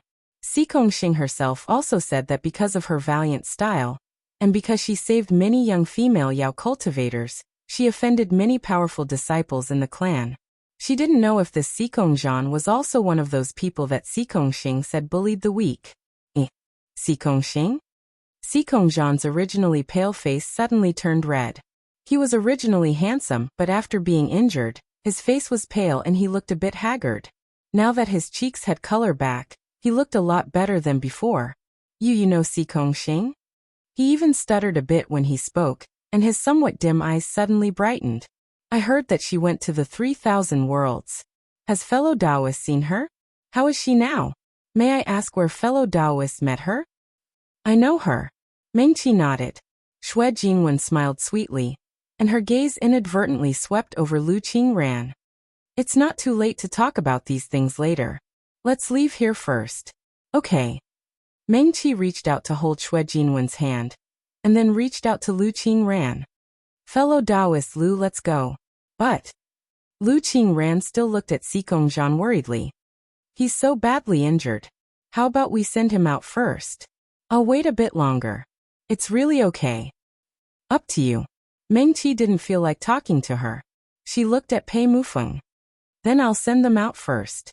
After Meng Qi finished speaking, she reached out and held Xikongzhan's right hand. Xikongzhan's face turned red again. Meng Qi took the two of them and quickly walked out of the forest. The forest was still as silent as when she came in. All the sound and life here, except for these towering trees, seemed to have been sucked out. Even when Meng Qi and the others stepped on the ground, they didn't make the slightest sound. The jade pendant that Yun Qingyan gave her was already in Meng Qi's hand. As soon as they entered the forest, the jade pendant slightly heated up and emitted a faint fluorescent light. Although the light wasn't bright, it was enough to cover all three of them. What's this? Xue Jinwen asked curiously. As soon as she opened her mouth, she immediately found that her voice was completely swallowed by this strange forest. She couldn't hear anything at all. Meng Qi gently shook her head at her and quickened her pace. She looked around vigilantly. She had already walked in once, but who knew what would happen when she went out? Ling Diankenshu. Come after all, sometimes Ji Wujiang's words couldn't be fully trusted. He dashed sure enough, at this moment, Meng Qi suddenly heard a woman's soft laughter. She quickly looked around. The forest was still silent, and even the leaves didn't sway at all. You. She opened her mouth and looked at Xue Jinwen, whose expression didn't change, silently mouthing to her. Did you hear anything? Xue Jinwen was startled. She slowly shook her head while paying attention to the changes in the surroundings. Neither of them noticed that Xikongzhan, who was standing on the left of Meng Qi, became a little confused and even a little sluggish from the moment he saw the jade pendant tied to Meng Qi's wrist. He didn't see wrongly, right? The thing tied to the wrist of this young female doctor from the 3,000 worlds was that thing. That thing that would set off a bloody storm every time it appeared in the demon realm. Those ambitious and powerful heavenly demon royal families didn't hesitate to fight to the death to see if they could snatch it. That thing. And Xikongzhan turned his head and looked at Meng Qi blankly. Did she use this holy object as a talisman to lead them through this strange forest? Meng Qi didn't notice that Xikongzhan was so shocked that he was a little sluggish. She nodded at Xue Jinwen and quickened her pace. He dashed after a few steps. The soft laughter sounded again. This time, it came from a different direction, and came from the right side of Meng Qi. Although the laughter was very light and short, it was still very clear. This time, Meng Qi heard it clearly. It was the laughter of a young woman, as beautiful as a silver bell, but with a hint of cold murderous intent. Hurry, she mouthed at Xue Jinwen and quickened her pace. He dashed, the laughter sounded again. Don't be afraid, I'm not interested in them. This time, the other party not only laughed, but also spoke. The voice wasn't loud, but it seemed to ring in her ears. Little girl, why do you have the 5-spirit cauldron? Meng Qi was startled and suddenly stopped in her tracks. Xue Jinwen and Xikongzhan didn't understand, and turned their heads to look at her. You. Meng Qi opened her mouth and her lips moved slightly. Although the two people couldn't hear the sound, they gradually noticed that something was wrong. The young woman's voice sounded again. This isn't the medical manual, where did you get it? Her voice was pleasant and even gentle, but in Meng Qi's ears, there was an indescribable sense of strangeness. Not only that, but she was also very familiar with this voice. Meng Qi had a good memory, not to mention that not long ago, in the barrier of the competition, she had heard Senior Lin Yin say a lot. In that situation at that time, she remembered the other party's voice, tone, and words very clearly and definitely wouldn't be mistaken. If Meng Qi wasn't mistaken, now in this forest, the voice that was speaking in her ears was exactly the same as Senior Lin Yan's.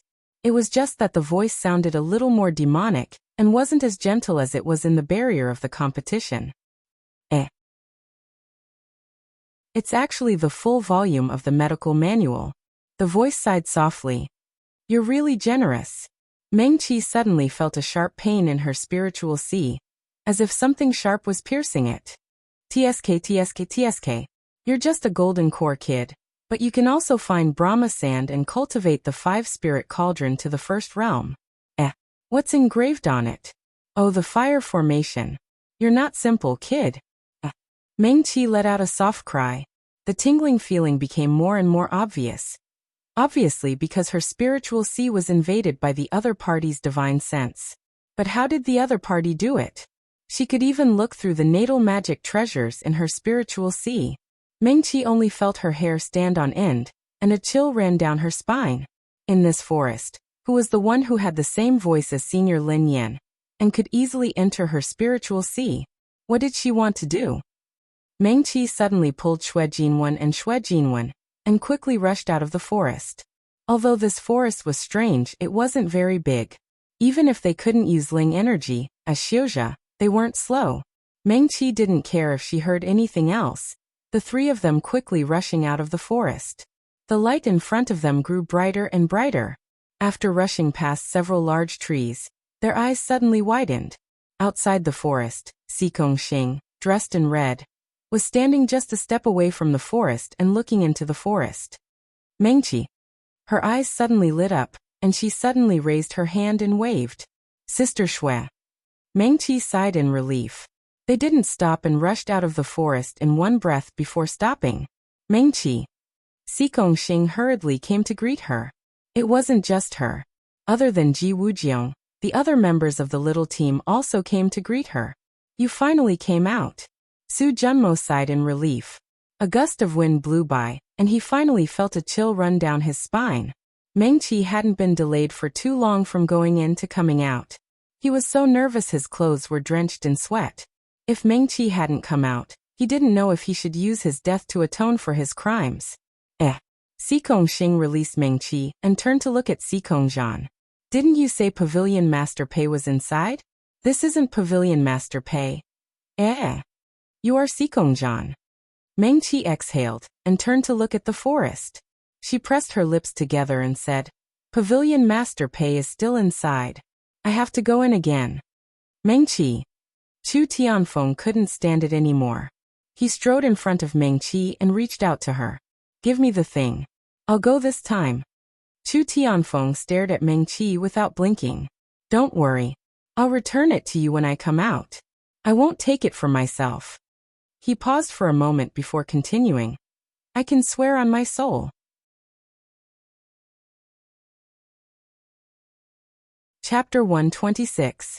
At this time Lu Qingran was standing next to Meng Qi, but Chu Tianfeng didn't seem to see her at all. His gaze swept past her face and quickly turned back to Meng Qi's face. Instead of letting you take the risk again, we can only sit outside and wait. Why don't you let me go this time? Chu Tianfeng said through gritted teeth. Meng Qi shook her head. No need. She looked back at the woods, then looked at Xue Jinwen and Lu Qingran. These two obviously didn't hear the voice just now. Who was the person who spoke in the woods? Her voice was the same as that of Senior Lin Yan. She also knew about the 5-spirit cauldron, and could even spy on her spiritual sea effortlessly. She also knew about Fan Sha and that her 5-spirit cauldron was already at the first level. Even if it was a cultivator whose cultivation level was far higher than Meng Qi's, unless it was a top master of the Mahayana realm who cultivated related techniques. Otherwise, it was impossible to spy on these things. Even if medical cultivators could examine the bodies of other cultivators, it was impossible for them to know the name and level of the other person's life-bound magic weapon, let alone read the books in the other person's spiritual sea. Who was this person? Meng Qi had countless questions.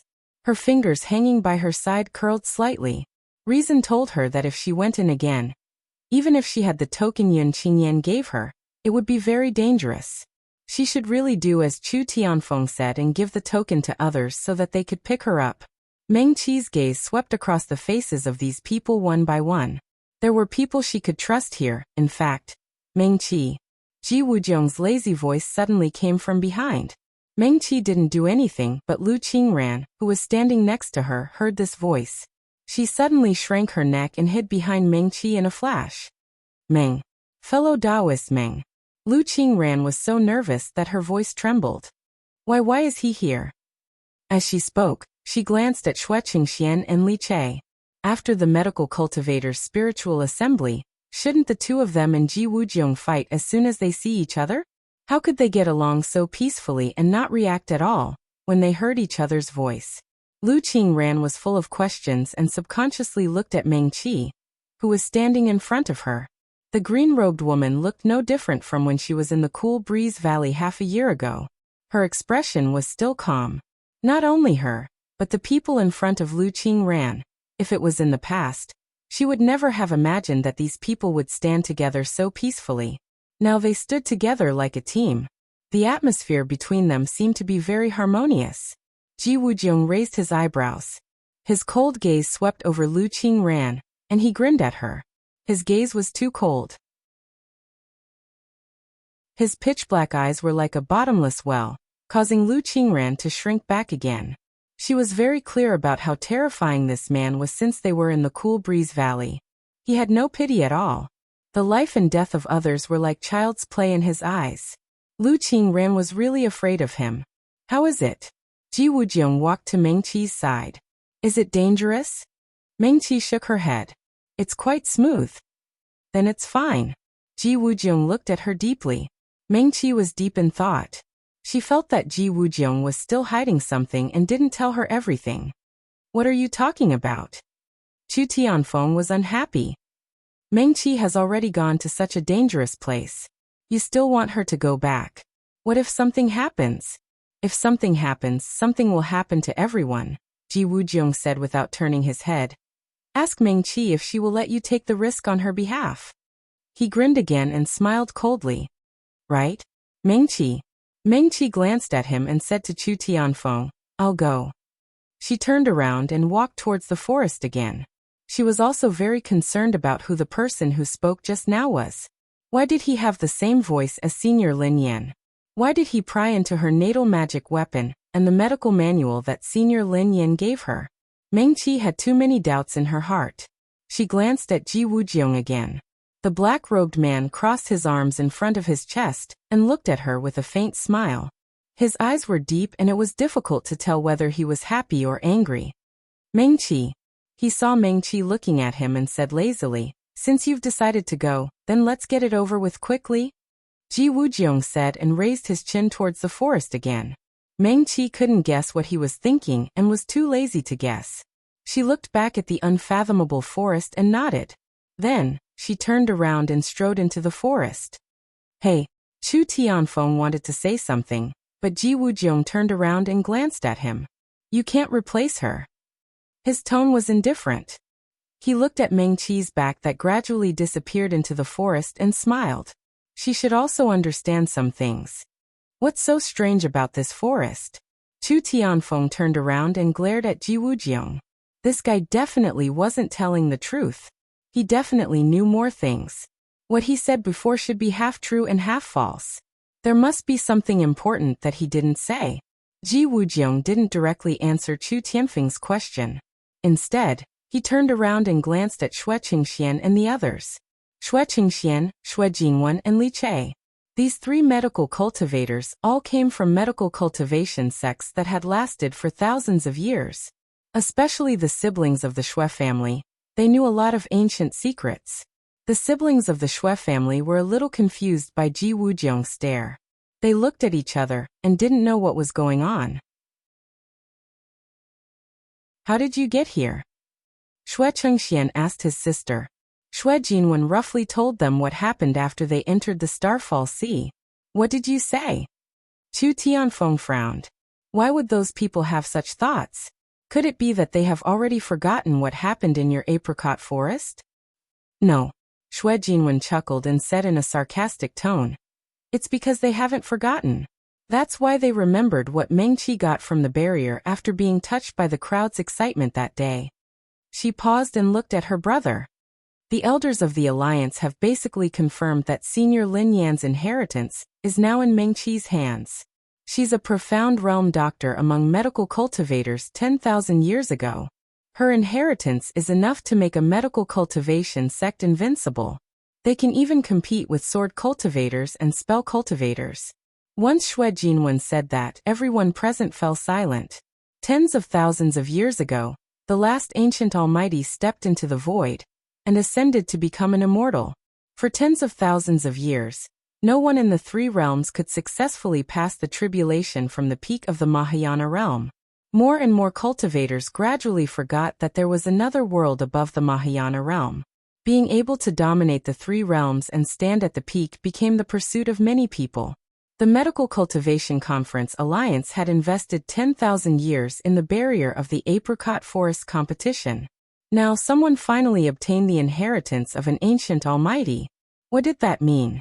Perhaps the glory of tens of thousands of years ago would reappear. Even they could find a way to ascend from the inheritance of the ancient almighty and become immortal. Outside the forest, except for Lu Qingran, everyone was from a large sect. Su Junmo and Si Kongxing were also from heavenly demon aristocrats. Especially Su Junmo, he would only know more secrets. Xue Jinwen said a few words, and everyone immediately understood the seriousness of the matter. They turned to look at the forest. Meng Qi's figure had already disappeared. The forest was still silent. What should we do next? Chu Tianfeng was the first to speak. Broken Space Sect, Medical Cultivation Conference Alliance, Wind Alliance. Su Junmo frowned slightly. The demon realm is also in chaos now. The Demon Lord Order is about to reappear. It's time for the Demon Lord to fight for the throne. Otherwise, Meng Qi could go to the demon realm first. What do you say? Chu Tianfeng turned to Qin Xioma. Things were obviously more complicated than in his previous life. If they only relied on the two of them, even with the help of the Burning Sky Palace, they couldn't even deal with the Broken Space Sect. Ji Wujiang sneered. If Meng Qi is willing to be my disciple, we don't have to worry about these things at all. The people of my Ji clan. Before he could finish, Si Kongxing rudely interrupted him. You're bragging. You're being chased all over the place, and you still have the nerve to say that you can protect Meng Qi. As soon as Si Kongxing finished speaking, Ji Wujiang's face darkened. He coldly glanced at her. Little fox, Meng Qi isn't here now. No one is protecting you. You've just split your spirit, and your realm is unstable. I can make you fall in realm with a flick of my finger. Si Kongxing snorted again. She proudly raised her small chin. Come on. If you really do this to me, Meng Qi won't be able to be your disciple in this lifetime. Ji Wujiang snorted softly. He didn't bother to argue with her. Lu Qingran stared at these people in a daze, especially Ji Wujiang. She only felt that the black-robed man in front of her was incomparably unfamiliar. They had clearly accompanied each other all the way, and she felt that she already understood him very well. But looking at this person now, bickering with Si Kongxing, it was bickering, right? He wasn't that ruthless, cold, and arrogant man anymore. She really felt that he was very unfamiliar. Why was it like this? Lu Qingran didn't understand. Also, she was clearly a living person. But these people, including Chu Tianfeng and Ji Wujiang, didn't seem to see her from beginning to end. Even if their gazes fell on her, they quickly turned away, as if they didn't see her at all. They also didn't ask why she appeared in the Starfall Sea. It was as if she was completely transparent, no different from a small flower by the roadside. All of their topics revolved around junior apprentice sister Meng Qi, regardless of whether she was currently here or not. Why was it like this? Lu Qingran didn't quite understand. Was it just because of junior apprentice sister Meng Qi's outstanding performance in the Medical Cultivation Assembly? Just as Lu Qingran was in a daze, Su Junmo and the others had already finished their discussion. They even asked Xue Jinwen about the situation in the forest. I suddenly remembered. Li Che, who had been quiet all this time, suddenly spoke. Everyone's gaze turned to him in unison. Li Che was originally a bit shy, and now his face was even redder. He spoke a bit nervously. The three major sects in the west and west border, Broken Sky City, Wind Alliance and Mirror Moon Sky. Li Che, what do you mean? What's wrong with Mirror Moon Sky? Chu Tianfeng asked. Their Burning Sky Palace wasn't far from the west border. As the young palace master, he often heard his father mention Mirror Moon Sky. Mirror Moon Sky Palace was the #1 cultivation sect in the West Border. In other words, it was the #1 cultivation sect in the 3,000 worlds. Sword cultivation sects each had their #1 in the 3,000 worlds and 4 border. No one could truly suppress anyone. But when it came to the #1 cultivation sect, no matter which border, they were all convinced by Mirror Moon Sky, including Burning Sky Palace. Mirror Moon Sky. Li Che took a deep breath and continued. Their sect master's only son was a genius. He formed his gold core at the age of 11, reached nascent soul at the age of 13, spirit severing stage at the age of 17, and became a paradise realm cultivator at the age of 22. Yes. Chu Tianfeng's eyes lit up. He understood. They were all cultivation sections. He also knew about this, but he never thought of it. But after the age of 22, this young genius cultivation stopped moving forward. His cultivation began to fall. At the age of 24, he actually returned to Qi refinement, and became a piece of trash that couldn't even be compared to the ordinary disciples in the sect. Yes. Li Che nodded. His face reddened. He glanced at Chu Tianfeng and said, "But this young sect master of Mirror Moon Sky isn't a piece of trash." Back then, in order to stop the invasion of the demon realm, he guarded the boundary crack alone for 3 days and 3 nights. When the reinforcements arrived, he fainted from exhaustion. His inner core was corroded by demon qi and the power of the boundary. It was damaged to the point of almost collapsing. Only then did he return to qi refinement. Sorry. Chu Tianfeng didn't know about this. He was a bit at a loss. So it's like this? We've never heard of it. Don't blame fellow Taoist Chu. Li Che hurriedly waved his hand. This matter hasn't been spread. In our Blue Sea Academy, only my master and I know. In the Wind Alliance. As he spoke, he turned his head to look at Xue Qingxian and his sister. It should be the same. Yes. Xue Qingxian nodded. In the Xue family, only my father and I know. He paused and continued Li Che's words. Only the sect masters of the top 10 medical cultivation sects, and their strongest disciples know of this. We were all invited to treat this young sect master of Mirror Moon Sky. Unfortunately, he shook his head. His inner core is damaged. It's on the verge of completely collapsing. There's nothing we can do. I don't understand. Chu Tianfeng frowned. Why didn't Mirror Moon Sky tell the world to seek medical cultivators? Before this young sect master of Mirror Moon Sky was exhausted, he risked his own life to kill the leader of the invading demonic cultivators. That demonic cultivator was the youngest son of the master of the 5th demon palace in the demon realm. He issued a bounty to avenge his son, but he didn't know it was Mirror Moon Sky's young sect master who did it. So this matter hasn't been spread. After all, he was seriously injured and had almost no power to protect himself. So it's like this. Chu Tianfeng nodded. So I hope everyone doesn't tell anyone else about this matter, Xue Chengxian said. He trusted everyone here, even Ji Wujiang. Judging from his attitude towards Meng Qi and his arrogant personality, Ji Wujiang didn't seem like the kind of person who would gossip. So you mean we should go to Western Jie directly after leaving Starfall Sea? If we can find a way to cure this young sect master of Mirror Moon Sky, they will definitely protect Meng Qi? Yes. Li Che's face reddened again. I feel that if it's Meng Qi, we can try. Plus, he seemed to feel a bit embarrassed but still said seriously, we will all help her. Ji Wujiang sneered. Why make it so troublesome? If Meng Qi takes me as her master, I will teach her everything I know. Other sword cultivation sects might not be so good, but Broken Void sect won't even be fit to carry her shoes. They're just a bunch of clowns who only learn some mediocre formations, and dare to show off in front of an expert. If we really compare swords, Broken Void sect is far inferior to Falling Star Pavilion. Falling Star Pavilion's people are just a bit stupid and don't know it. They take a Stardust as a treasure, but they won't put the cart before the horse and neglect their own sword path. Broken Void sect is really stupid. They don't understand the Tao and don't have a strong Tao heart. They pick up a bit of trash and treat it as a treasure. Stupid and weak. Chu Tianfeng and the others glanced at Ji Wujiang. So when the target of his poisonous tongue wasn't himself, but the opponent, it was such a joyful thing. Even Su Zijuan, who was stabbed a little by him, didn't take it to heart. So instead of making it so troublesome for Meng Qi to save some young sect master of Mirror Moon Sky, why don't you think of a way to make her take me as her master? The great Tao is right in front of you, but you don't choose it and insist on walking that narrow path.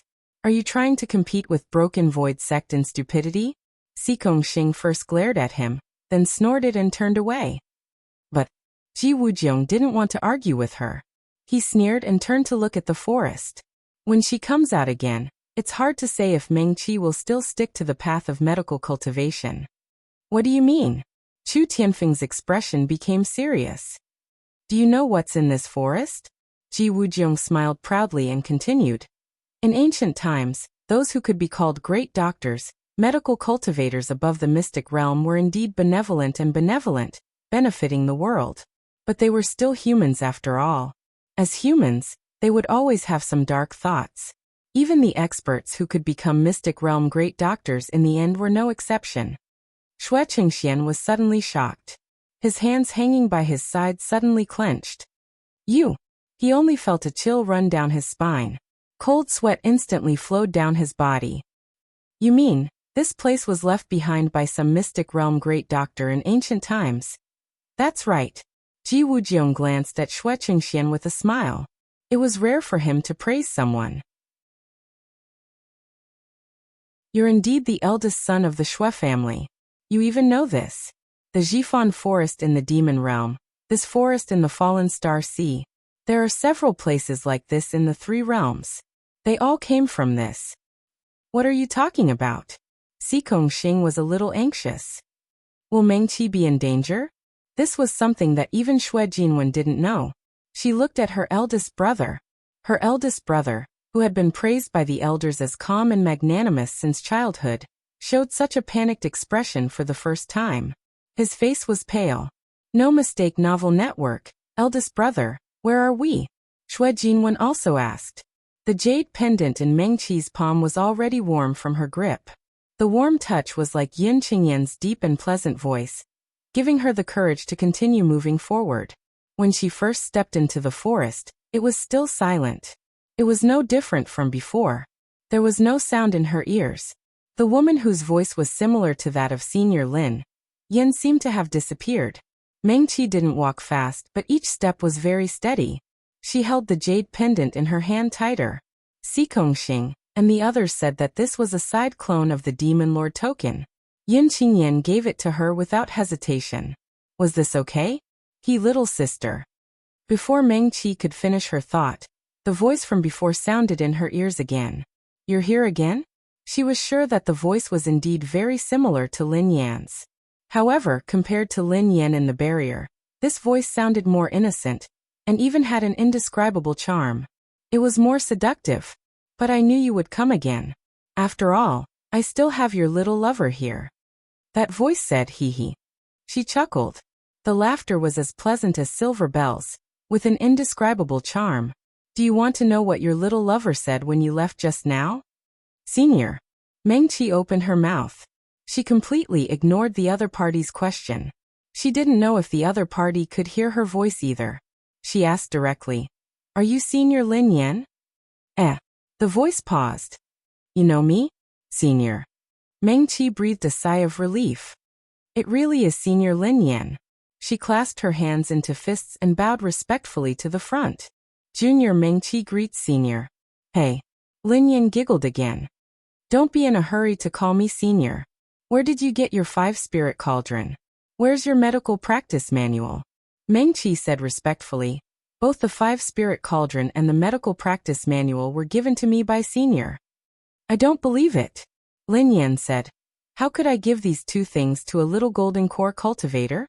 Take out the bamboo slip for the 5-spirit cauldron and show it to me. I set a restriction on it, so I'll understand at a glance. Meng Qi was just about to speak when a hand suddenly reached out from behind her and grasped her hand. She's lying to you. Let's go. Meng Qi was stunned. A soft and cool white sleeve brushed against her wrist. She turned her head, and the white-robed man was already holding her hand and walking forward quickly. Qingyan's. For a moment Meng-Chi couldn't believe her eyes. She looked at the white-robed man standing beside her and murmured, "You, why are you here? Didn't the sky observation mirror come and go? Your injury?" Yin Qingyan smiled at her and interrupted her. He didn't stop walking, and his palm holding Meng-Chi's hand was warm. "Come with me first. I'd like to recommend my friend Lang Yan's new scam." On the way to marriage, she discovers that her husband has been crippled. Jinyue County Princess Zhao Lingwei had 3 wishes. First, she wanted to ruin her own reputation and make the envoys of various countries who came to ask for the betrothal flinch. But she failed, because having many male confidants was a sign of great charm in the eyes of various countries in the western region. Second, she wanted to help her father ascend the throne. The crown prince's daughter couldn't be sent to a political marriage, right? But she just couldn't. Since this was heaven's will, then if she wanted to do something, she would do something big. She wanted to be the queen. In order to please her future husband, Zhao Lingwei wrote a love letter to the crown prince of the Wei Kingdom, who was rumored to have a terrifying face and looked like a ghost, before she got married. Who would have thought that she would receive news that her husband had been crippled on the way to the marriage alliance, and that his life and death were unknown? Zhao Lingwei was speechless. But she didn't give up. She turned to the boy toy she picked up and said seriously, "Qing, I see that your eyes are the same color as the crown prince of the Wei Kingdom. Why don't you pretend to be the crown prince of the Wei Kingdom? And the 2 of us work together to defeat the Wei Kingdom. It doesn't matter who the crown prince of the Wei Kingdom is. It's more important that I become the queen." The crown prince of the Wei Kingdom, who was picked up the love letter with the words, "I swear to follow you until death, and I will never leave you," and fell into deep thought. Everyone in the world thought that the political marriage would be the end of their lives. But in fact, that was only the starting point for her to become the true dragon fairy.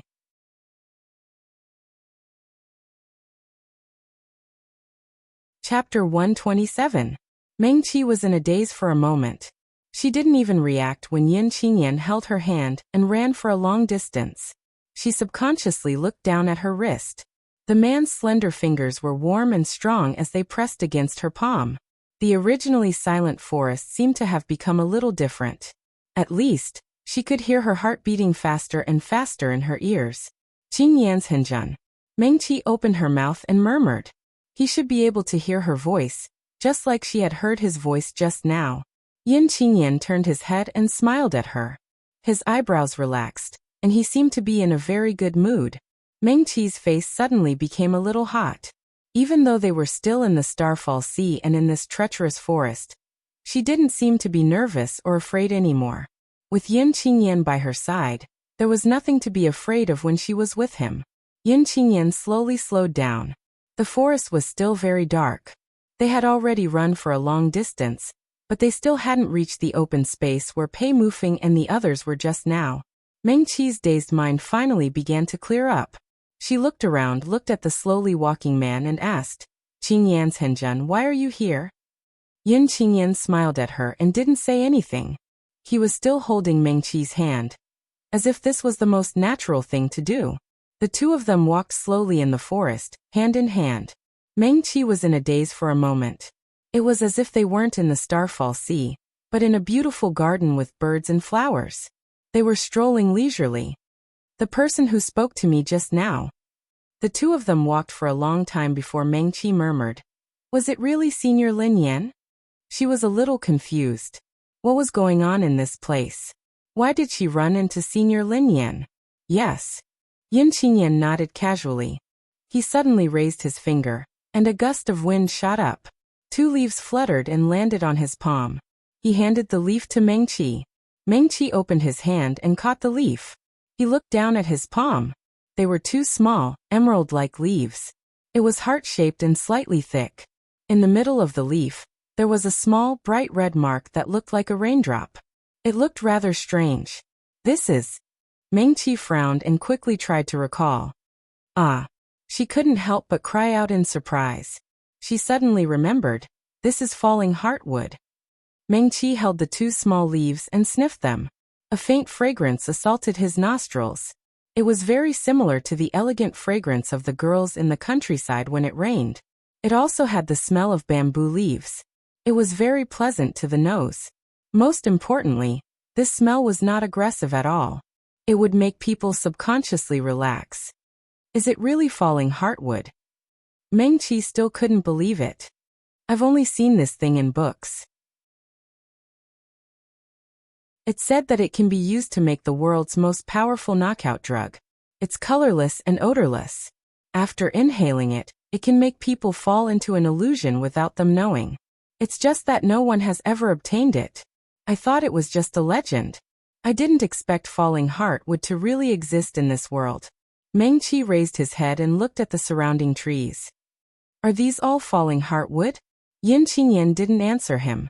He let go of Meng Qi's hand and stood in place with his hands behind his back. He raised his head and looked at the trees that had been growing for thousands, or even tens of thousands of years. Probably. His tone was faint and sounded a little melancholy. Meng Qi looked around. Her heart skipped a beat. Legend has it that falling heartwood only grows in the place where a great power has fallen. Not all places where a great power has fallen will have falling heartwood, unless, she hesitated. What unfinished business did this fallen great being have? This was the record of falling heartwood that Meng Qi had seen in a book. Oh. Yin Qingyan looked back at her, and seemed a little surprised. And then? Meng Qi shook her head. There have been medical cultivators in the Trichiliocosm for tens of thousands of years. In the books I've read, no medical cultivator has really seen falling heartwood. Before today, I didn't know whether this thing really existed or not. According to the book, the essence of falling heartwood's leaves is extracted, boiled, ground into a fine powder, and scattered in the wind. The person who inhales it will completely lose their mind. They won't know whether they're in pain, whether they're awake or in a dream. It's the world's most powerful knockout drug. There's no antidote. As she spoke, she looked at the two leaves in her hand. Her heart skipped a beat. If it weren't for the fact that this forest was strange and unusual, she would have tried to see if the legend was true. Meng Qi suppressed the curiosity in her heart and said, I heard Senior Lin Yan's voice just now. Qing Yan's Henjun, did you hear it? Yin Qingyan shook her head. No. Perhaps it's because I have the 5-spirit cauldron and Senior Lin Yan's medical letter, Meng Qi said. She didn't hide it from Yin Qingyan. The other party had been following her in the form of a little white tiger. She had also seen what happened in the barrier of the competition. There was nothing to hide. In the apricot forest competition's barrier is the will that Senior Lin Yan left in the world. This place. Meng Qi thought about the legend of the falling heartwood. Maybe. Her lips moved slightly, but she didn't say that sentence in the end. If the legend of the fallen heart tree was true, then this might be the place where Lin Yan, the legendary doctor from the ancient times, had fallen. If the falling heartwood recorded in the book was true. Did that mean that a benevolent profound realm expert like Senior Lin Yan had something that she couldn't let go of? Meng Qi's gaze fell on Yin Qingyan, who was standing with his hands behind his back. She looked at the white robe on the other party's body. He was wearing a small silver crown today. His black hair was tied up, and he was wearing a wide-sleeved robe. He looked as beautiful as an orchid tree. Meng Qi opened her mouth and looked around. Yin Qingyan was holding her hand just now, so she didn't notice where they went at all. Now it seemed that they weren't going to the open space where Pei Mufeng and the others were. Qing Yan's Henjun. Meng Qi lowered her hand and clenched the jade token in her other hand. I haven't thanked you yet. Thanks to your jade token, I was able to bring my friends out of this forest. She paused and said, but Pavilion Master Pei and the others are still in the forest. Let's take them out first, okay? Pavilion Master Pei? Yin Qingyan turned around and looked at Meng Qi. You want to leave? This place is a bit strange. If it weren't for the token Qing Yan's Henjun gave me, I wouldn't have been able to pass through it smoothly. My friends are trapped here, and the longer they stay, the more dangerous it is for them. So I want to take them out first. Meng Qi paused for a moment upon saying this. When she spoke again, her voice was even lower than before. They all thought I fell into the Starfall Sea and came to save me. After I take them out of here safely, Qing Yanzhenjun, if you don't plan to leave, I should also stay and serve you. As Meng Qi spoke, she subconsciously held the jade token in her hand tighter. She had been holding the jade token for a long time, and it was warm and comfortable. There was nothing wrong with what she said. In her previous life, they had been together like this for several years. Yin Qingyan was very strong, but he was very easygoing. With his cultivation level, he didn't need to eat when he met Meng Qi. However, Meng Qi was only in the Zhuji realm at that time, so she couldn't completely abstain from eating. Besides, she also liked to eat. So when the two of them lived in seclusion in the valley, Meng Qi often went to look for fresh fruits and vegetables, edible spiritual flowers, spiritual herbs and spiritual fruits, and even snacks sold in the town to bring back to the mountain. Yuwenku, calm, she often cooked by herself. Yin Qingyan ate at the same table with her every time, and he never felt that there was anything wrong with what she did. Cultivators didn't need to do any trivial things. Cleaning, tidying up the room, washing clothes and picking vegetables, these kinds of things that ordinary people needed to do, cultivators could do it with just a spell. Occasionally, when there were some things that needed to be done, such as dealing with strange beasts, planting spiritual flowers and spiritual herbs, Meng Qi would obediently rush to do them all herself. It wasn't wrong to say that Meng Qi served him and respected him as a master. What she said was nothing, but Meng Qi's voice became softer and softer. She also didn't know why she was like this. The jade token was still in her hand, and it was warm. But even she could feel that there was something different between her and Yin Qingyan. The white-robed man glanced at her out of the corner of his eyes and changed the topic. You are going to find them? Yes. Meng Qi stilled but still nodded. She faintly felt that something wasn't right, but she couldn't put her finger on it. All right. Yin Qingyan nodded slightly, identified the direction, and continued to walk forward. Qing Yanzhenjun. Meng Qi hurriedly followed. Are you familiar with this place? She asked. What she was more curious about was that after Yin Qingyan appeared, the sounds in the forest started to increase. The wind rustled the leaves, and the occasional sound of insects.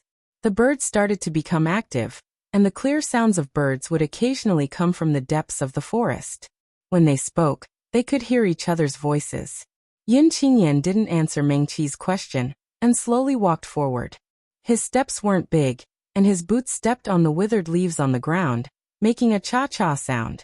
Meng Qi bent down and picked up a few withered leaves.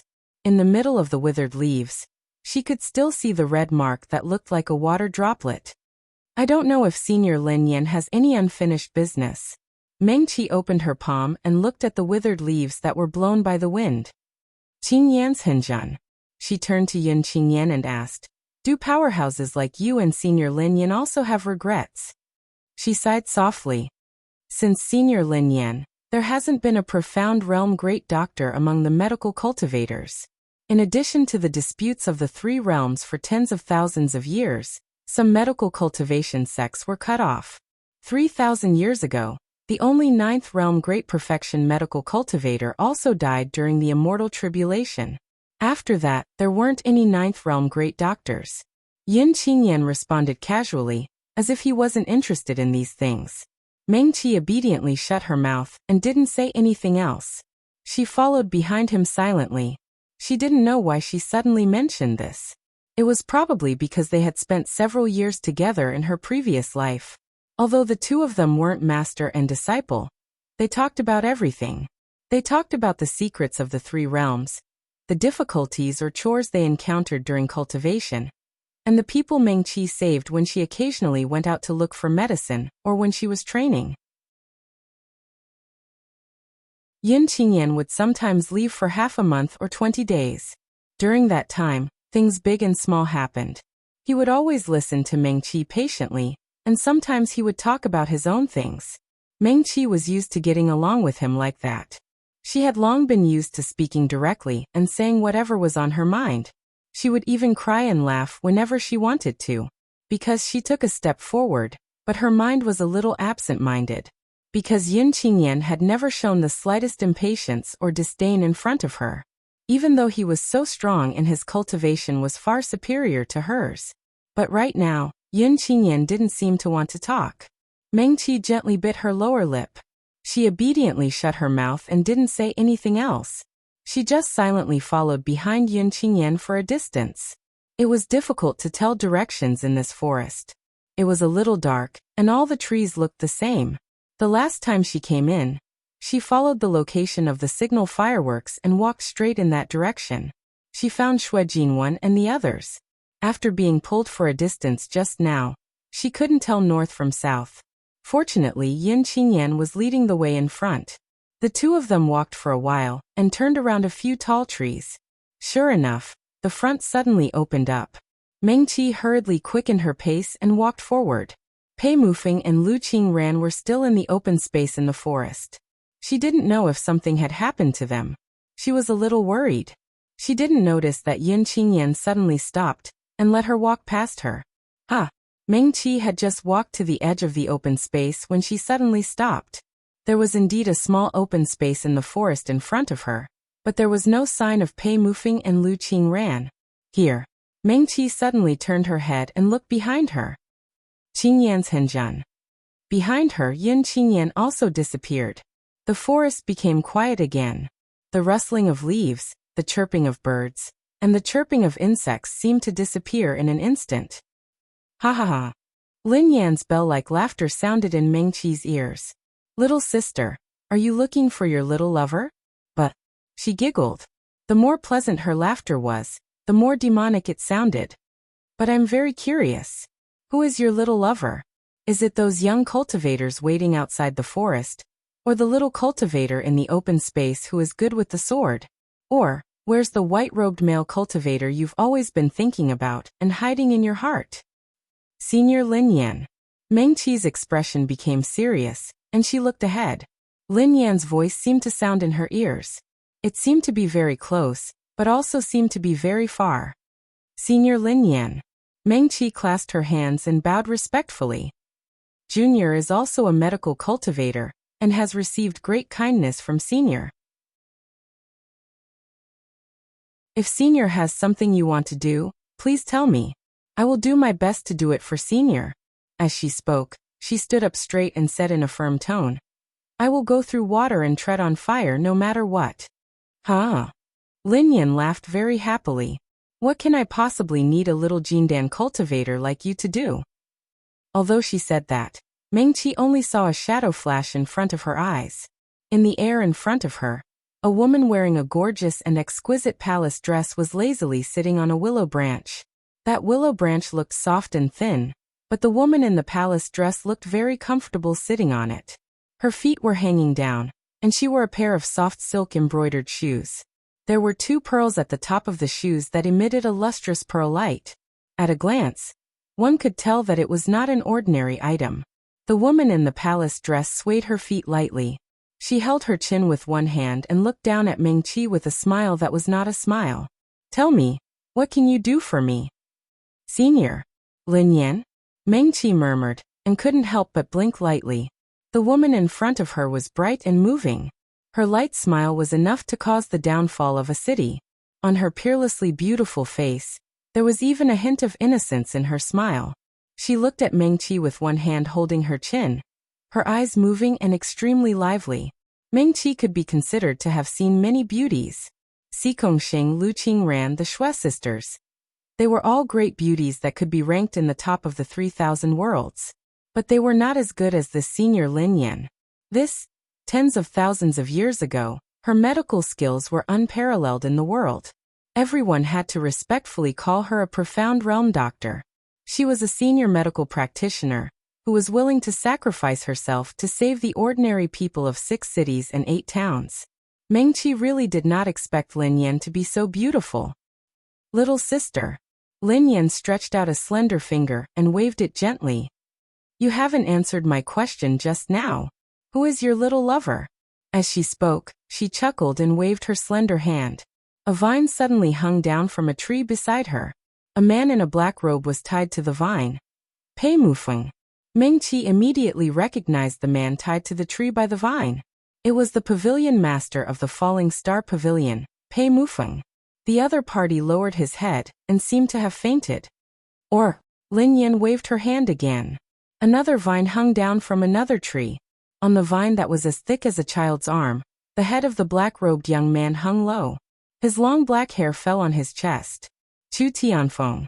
Meng Qi looked up at the scene in front of him, but countless thoughts flashed through his mind. Little sister. Lin Yan chuckled. Are you going to attack me? As she spoke, she flicked her fingers. There was no spell, no weapon or dharma treasure. A strong wind swept past in front of Meng Qi and drew a deep trench in the soil in front of her. You have the 5-spirit cauldron and my medical manual. I like you. Don't force me to attack you. Lin Yan smiled coquettishly and waved her hand again. On the trees beside her, several vines hung down with a rustling sound. The vines were like living creatures with crisp leaves on them. In addition to Pei Mufeng, Qin Xiuma, Shui Qingxian, Xikong Xing, and others were all unconscious and tied to the trees by the vines. All of Meng Qi's friends were here. Even Lu Qingran was among them. Meng Qi's hands slowly clenched and then loosened. Calm down. She took a deep breath and tried to calm herself down. She definitely couldn't win against him. Even if Senior Lin Yan's cultivation level had fallen, she was still an insightful emptiness realm powerhouse. It was easy for her to deal with a golden core cultivator. The other party was a mysterious realm great doctor from tens of thousands of years ago. It was impossible for her to want the things on her. Moreover, if she really wanted it, she could easily take everything away from him. Then why did she do it? The 5-spirit cauldron? Meng Qi remembered that the other party had just said that she wanted her to see the bamboo slip of refining the 5-spirit cauldron. Meng Qi closed her eyes and stretched out her hand. In the middle of her fair palm, there was a small and exquisite bamboo slip. The bamboo slip was yellowed. At first glance, it was obvious that it had been through the baptism of time. Senior. Meng Qi's tone was still respectful. This is the bamboo slip of refining the 5-spirit cauldron. Ha. Lin Yan seemed a little surprised. She stretched out her hand, and the bamboo slip flew into her hand. It really is the 5-spirit cauldron. The imprint is still there. Since you can refine the 5-spirit cauldron, it really was passed on to you. Lin Yan muttered softly as she flipped through the bamboo slip. She put away the bamboo slip and glanced at Meng Qi again. Your 5-spirit cauldron has just been refined with Buddhist sand. If you give this bamboo slip to me, it will be difficult for your natal magic weapon to improve. Are you willing to accept this? No. Meng Qi said. She still wanted to become stronger. She didn't want to be left too far behind by Yin Qingyan. She also wanted to make sure that when he was injured again, or when he was in danger of losing his mind, she would no longer have to rely on gambling and risking her life for him. But, Senior, please let them go. Meng Qi cupped his hands and bowed, saying politely, Who said that I will let them go after I get the bamboo slip of refining the 5-spirit cauldron? Lin Yan chuckled again. She blinked her eyes and suddenly jumped down from the willow branch, standing in front of Meng Qi. I almost forgot. Lin Yan raised her hand. The willow branch she was sitting on suddenly extended and curved into the shape of a bed. Meng Qi looked up. Qing Yanshenjun. The white-robed man was lying on the bed woven from willow branches. His eyes were closed and he had also fainted. Lin Yan chuckled and walked to Meng Qi's side with her hands behind her back. Look how good I am to you. This is the one you like and care about the most. I didn't tie him up. I let him lie comfortably on the bed. She walked to Meng Qi's side and reached out to pinch her hair. Little sister, it's impossible to get out of this forest alive. But Lin Yan smiled and said, Since my 5-spirit cauldron and medical practice manual are with you, it can be considered that we are fated. So, she said, I'll give you a chance to save them. Meng Qi's hands hanging by her sides clenched and then slowly loosened. You like this guy the most, right? Lin Yan said and gently shook her finger at the bed woven from willow branches. The bed, along with Yin Qingyan, swayed in the air. Meng Qi bit her lower lip and didn't say anything. Even if you don't say anything, you can't hide from me, Lin Yan said with certainty. There's nothing in this forest that can hide from me. As for me, she circled around Meng Qi and looked at her. I need their spiritual aura. Mengqi's heart suddenly stirred. Spiritual aura? Yes. Lin Yan nodded. But since we're fated to be together, I can give you a chance. It's not bad that you know falling heartwood. Mengqi didn't say anything. Lin Yan didn't seem to want to wait for her to speak. She continued. You're in the golden core realm, and your medical skills have reached such a high level. What's rare is that your mind is nimble. Mengqi's heart stirred. She saw Lin Yan holding a small medicinal pill at her fingertips. You can actually think of a way to fuse formations and medicinal pills into one. When she said this, her cheeks suddenly flushed red. Her eyes wandered, and she seemed to think of some beautiful memory. Her entire person became sweet and shy. However, the sweetness didn't last long. Lin Yan's expression became more and more gloomy. She seemed to be infatuated. She looked at the medicinal pill in her hand and murmured, I didn't expect that there would actually be a medical cultivator who could do it. Didn't they say that formation cultivators were slightly? When she said this, her voice came to an abrupt stop, and she fell silent. After a long while, Lin Yan suddenly looked at Mengqi with a charming smile. So, you and I are also fated. I like you very much. As she said this, she waved her hand again. In an instant, dozens of falling heartwood leaves flew down from the tall trees. Lin Yan's fingers moved in the air for a moment, and the leaves flew towards the people who were either tied up or lying on the ground. They stopped in front of them and didn't understand. Mengqi looked up and saw that there were 3 leaves in front of each of them. The leaves were very close to Xing and the other's lips. She knew that as long as Lin Yan waved her hand again, the leaves would be sent to her friends' mouths. Mengqi had never really seen falling heartwood, but its usage was recorded in books. Just inhaling the powder was already the most powerful knockout drug. Then what if? I heard what you said just now was quite right. Lin Yan put her hands behind her back and tilted her head slightly to look at Mengqi. Inhaling the powder can make people feel pain, and not know whether they're dead or alive. They'll be muddle-headed, and there's no antidote for it. They can only wait for the drug to dissipate. She smiled sweetly, revealing 2 cute dimples on her cheeks. If you inhale a little, it'll take 3 to 5 days for you to slowly wake up. But if you eat it directly, Lin Yan moved closer to Mengqi and said softly, then you'll become a walking corpse, like an idiot.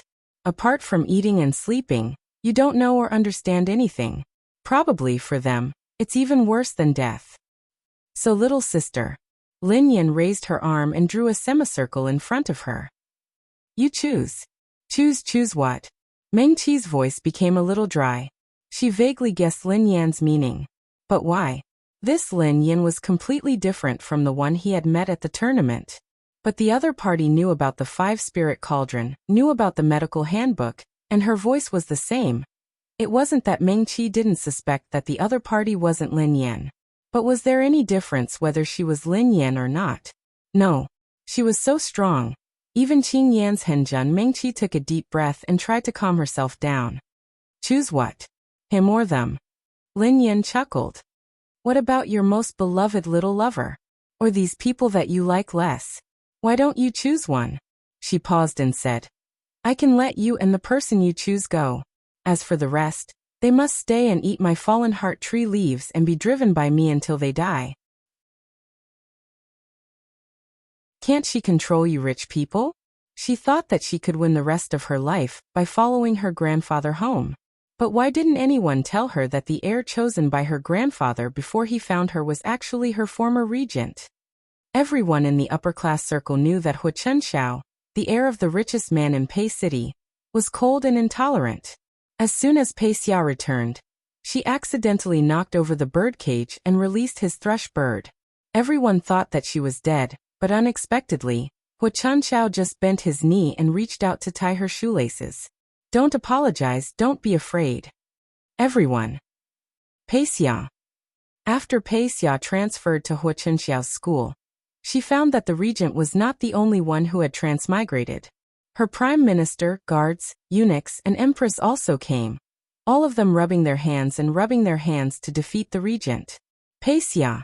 I don't dare, I don't know how to, please don't take me with you.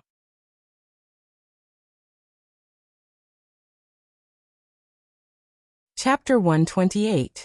What? Meng Qi thought she had heard wrong. I just said. Lin Yan paced in front of her.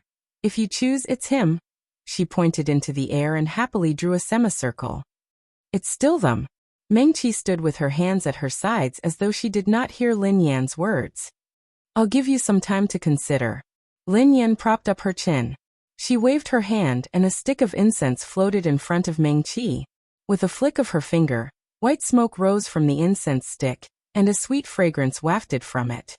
30 minutes. She waved her hand again. New willow branches silently came out of the air and weaved into the shape of a swing. Lin Yan happily sat on the swing. Her legs kicked and she really started to swing. Meng Qi. She looked at Lin Yan and then looked into the air.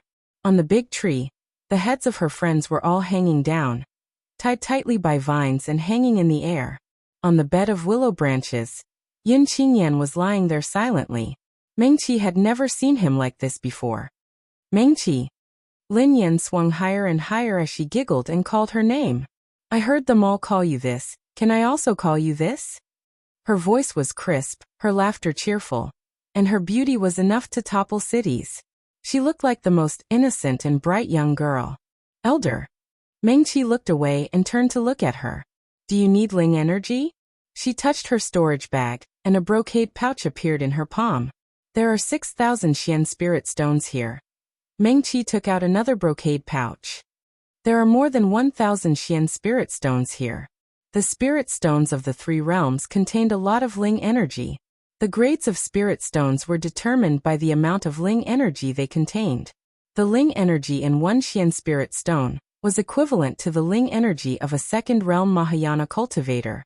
Of course, the Ling Qi in the spirit stones could not be completely used by the Xiuzha, unless it was a formation cultivator or a weapon cultivator who could use it to drive the formation. What do I need this inanimate object for? Lin Yan glanced at the brocade pouch in Meng Qi's hand unmoved. She lazily leaned on the swing, her feet gently kicking the ground. The corners of her lips were slightly raised, revealing 2 small dimples. As the swing swayed, the pearl on her head also swayed gently, making her look innocent and cute. However, the words that came out of her mouth could not be more cruel and heartless. Hurry up and choose, Meng Qi. Half an incense stick's worth of time has already passed. At that time, if you still don't choose, they will all be mine. As Lin Yan spoke, he laughed again. He stretched out his hand and drew a big arc in the air. His eyebrows and eyes were full of smiles. I've already made an exception for you. The cultivators who came here before didn't even have the chance to choose. Furthermore, Lin Yan's gaze landed on Meng Qi's face. I will not harm you, Meng Qi. She glanced at the thin incense stick. As expected, half an incense stick's worth of time had passed. But why was this? Why did this Lin Yan Qianbei take other people's Ling Qi for? Meng Qi turned to look at Lin Yan. The other's head was slightly lowered, the pearl-studded shoes on her feet lightly touching the ground. Her long black hair was pulled into an exquisite bun with an exquisite and luxurious hairpin inserted. There were pink tassels at her elbows. Those tassels swayed lightly with her movements as though they were dancing. Meeting Meng Qi's gaze, Lin Yan even smiled at her. The smile was sweet and sincere. Even her gaze was clear and full of smiles without any gloominess. She quickly moved her gaze away and softly hummed a song. The song was as sweet as her smile. Even though it was intermittent, it could be heard that she was in a good mood. Meng Qi looked around. Other than the sound of Lin Yan humming, there were no other sounds in the forest. The song was very unfamiliar. It was something she had never heard before. It had a bit of a foreign style, and did not seem like the songs that people in the 3,000 worlds would often sing. This place was strange everywhere, from the forest to Lin Yan, and even Yin Qingyan, who had suddenly appeared. Meng Qi raised her head and looked at the unconscious white-clothed man lying silently on the bed woven from willow branches. A few strands of his long black hair were scattered outside the bed. He looked very helpless. Even in her last life, Meng Qi had never seen him like this. Even when his 5 spirits had been in the falling cloud heights, and he had almost lost control, she had never seen him like this before. Meng Qi. Lin Yan followed her gaze and said with a smile, You still miss him the most, right? Mengqi didn't answer. Lin Yan didn't seem to care. She lowered her head and looked at her feet. The pearls on her shoes were round and cute, emitting a soft light. Actually, she grabbed the swing with both hands, and her voice was tinged with a bit of melancholy. Sometimes it's not a bad thing to be selfish. As Lin Yan spoke, she reached out and pressed her chest. It's good to follow your heart. Otherwise, you'll regret it in the future. It will be a heart-wrenching pain that will last for thousands of years. No matter how high your medical skills are, you won't be able to get rid of it. Okay, Mengqi agreed readily. Lin Yan seemed to be a little surprised. Her big eyes turned to Mengqi. Have you thought it through? She chuckled and waved her delicate hand. So have you decided now? Are you going to save your favorite little lover? No. Mengqi shook her head. She suddenly sat down on the ground, one hand propping up her chin as she looked up. She turned and said to Lin Yan, Elder Lin Yan, can you lower the willow bed a bit? It's hard for me to look at it like this. Lin Yan. She stilled and then waved her hand. The willow bed really did slowly descend. Yin Qingyan, who was lying on it, also landed. Even though Mengqi was sitting on the ground, she could see everything clearly. She propped up her chin and looked almost unrestrained at Yin Qingyan. There was no lack of beauties in the three realms. There were many good-looking xiuzha. Lin Yan leaned on the swing and followed Mengqi's gaze. After a moment, the corners of her lips rose slightly and showed small dimples. He's very good-looking. Mengqi nodded. But it's not just because he's good-looking, right? Lin Yan imitated her and propped up her chin as she examined Yin Qingyan. If it's just good-looking, there are too many beauties in the world. This time Mengqi did not speak. There's only a third of the incense left. Lin Yan did not ask and raised her chin towards the incense. Here, it's useless to stall for time. Aha. She seemed to think of something interesting and laughed softly. There are too many places in the world where it's useless to stall for time. The heavens have already decided, people cannot break free. Mengqi turned to look at Lin Yan. Didn't Elder Lin Yan once go against the heavens to save people? Go against the heavens. Lin Yan murmured and repeated Mengqi's words. She seemed to think of something interesting and suddenly giggled. She tilted her head to look at Mengqi. You are also a medical cultivator, let me ask you. Elder, please go ahead. If one day, you had to choose between saving the lives of strangers in the city or saving the lives of your loved ones, which would you choose? Mengqi was stunned. Lin Yan flicked her sleeves and stood up. The bracelets on her body jingled with her movements. Lin Yan paced a few steps left and right. She didn't seem to want Mengqi to answer this question. She looked at her with a smile. The incense is about to burn out. Little medical cultivator, I'll spare your life. If you don't choose none of them, we'll be able to leave. After Lin Yan finished speaking, she raised her hand and the willow tree bed slowly rose. The tall fallen heart trees in the forest were originally quiet, but at this time, the leaves rustled as if there was a wind blowing. Only a very short section of the incense stick was left on the ground. Elder Lin Yan. Mengqi looked at the green smoke curling up from the incense stick. Can I ask you a question? Go ahead. Lin Yan said to her generously. While the two of them were talking, the last wisp of smoke curled up from the incense stick and dissipated in the air. Time's up. Lin Yan stood up and looked at Mengqi. She was talking to Mengqi with a smile just now, humming a song and looking very easygoing. She also called Mengqi very affectionately. Now her expression was cold, and even her gaze became a bit cold. But you can still ask the last question. Mengqi pushed herself up from the ground with her hand. She closed her eyes, and when she opened them again, the expression she looked at Lin Yan with changed. Elder Lin Yan, I've only seen fallen heart trees in books, but I've never seen them in the trichiliocosm. The book said that the leaves of fallen heart trees can cause hallucinations. In addition, they have a very important function. Oh. Lin Yan raised her hand, and a fallen heart tree leaf appeared in her palm. Her fingers were white and slender as she played with the green leaf. It was very pleasing to the eye. Tens of thousands of years ago, in the ancient times, other than the sword xiu, spell xiu, medical xiu, there were also formation xiu, And Meng Qi looked into Lin Yan's eyes. There was a branch of Xiuzha among the Mo Xiu called the Puppet Masters. They could make puppets that they could use. You know a lot. Lin Yan curled her lips. There is such a thing. Meng Qi continued. At first, the puppet masters would only use tree branches, fur, and oars to make puppets, but their power was limited and their fighting power was not strong. Later, they actually started to use living Xiuzha to make puppets, bewitching them and causing the consciousness of these Xiuzha to collapse. They could only listen to the orders of the puppet masters. This way, the puppet masters angered the public and were hunted down by Xiuzha. Their inheritance was cut off. Lin Yan did not immediately respond this time. She raised her eyes to look at Meng Qi, light flashing through her eyes. The leaf of the fallen heart tree is something that the puppet masters need to control the Xiuzha puppets. Meng Qi said, the strongest hallucinogen in the three realms only exists in books because it was destroyed by the ancient great powers when the puppet masters were killed. Lin Yan's eyes moved as she stared at Meng Qi for a long while. She suddenly laughed. Her bell-like laughter echoed in the forest. Other than that, there was no other sound. It did not sound sweet, and was slightly eerie. Continue. Lin Yan stood and paced in front of Meng Qi.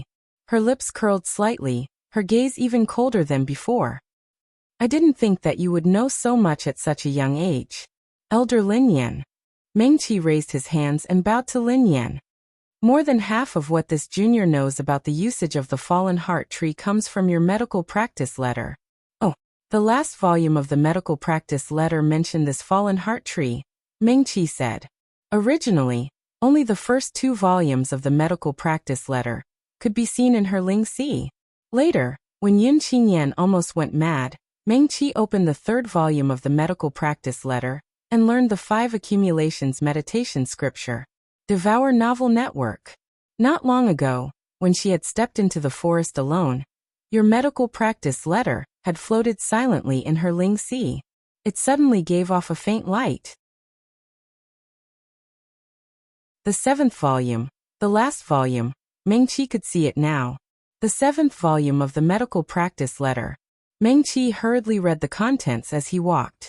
The contents of the 7th volume of the medical practice letter might be some ideas that Lin Yan had not fully tested in the past, so the contents were slightly scattered. The fallen heart tree was recorded in the book. Meng Qi had seen the name fallen heart tree in other books, but it was not as complete as Lin Yan's medical practice letter. It could be used to make knockout drugs and make people hallucinate. It also recorded that tens of thousands of years ago, puppet masters used the leaves of the fallen heart tree to refine living cultivators into puppets, becoming the common enemy of the cultivators of the 3 realms. They were exterminated, and their inheritance was cut off.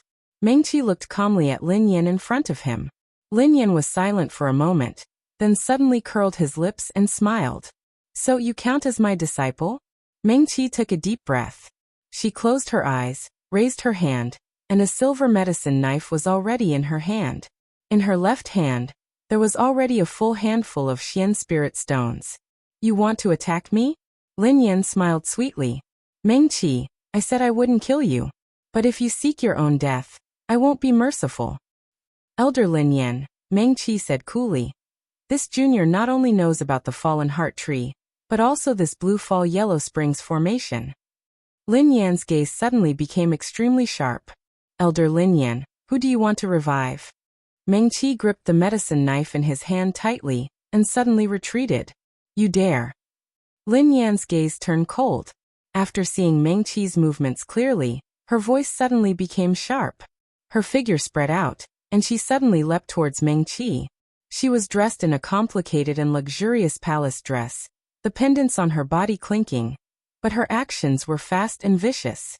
Lin Yan's palace sleeve fluttered, and her white and slender fingers gripped a medicine knife. Most medical cultivators would choose medicine knives as their weapon, and she was no exception. Meng Qi's medicine knife had already stabbed into the ground. She had just retreated far enough, and in the blink of an eye, the medicine knife drew a crack in the ground. Meng Qi raised her hand, and 7 or 8 mystic spirit stones fell into the crack she had just drawn. The spirit stones lit up, and the crack that was originally only a few inches deep suddenly spread rapidly to the surroundings, quickly rushing towards the fallen heart tree closest to Meng-Chi. "Stop!" Lin Yan softly reprimanded. Her body swayed slightly, and the medicine knife in her hand was already in front of Meng-Chi's throat. "Elder Lin Yan." Meng-Chi took a deep breath and looked into Lin Yan's eyes. His gaze was sincere and fearless. "That's useless." "Heh." Lin Yan sneered. "It's not up to you to judge whether it's useful or not." "Elder Lin Yan." Meng-Chi's voice also rose a little. "Don't tell me you've forgotten that puppet masters were spurned by the three realms for refining living people into puppets." "So what?" Lin Yan's gaze was cold, and the medicine knife in his hand moved forward a little, leaving a faint red mark on Meng-Chi's slender neck.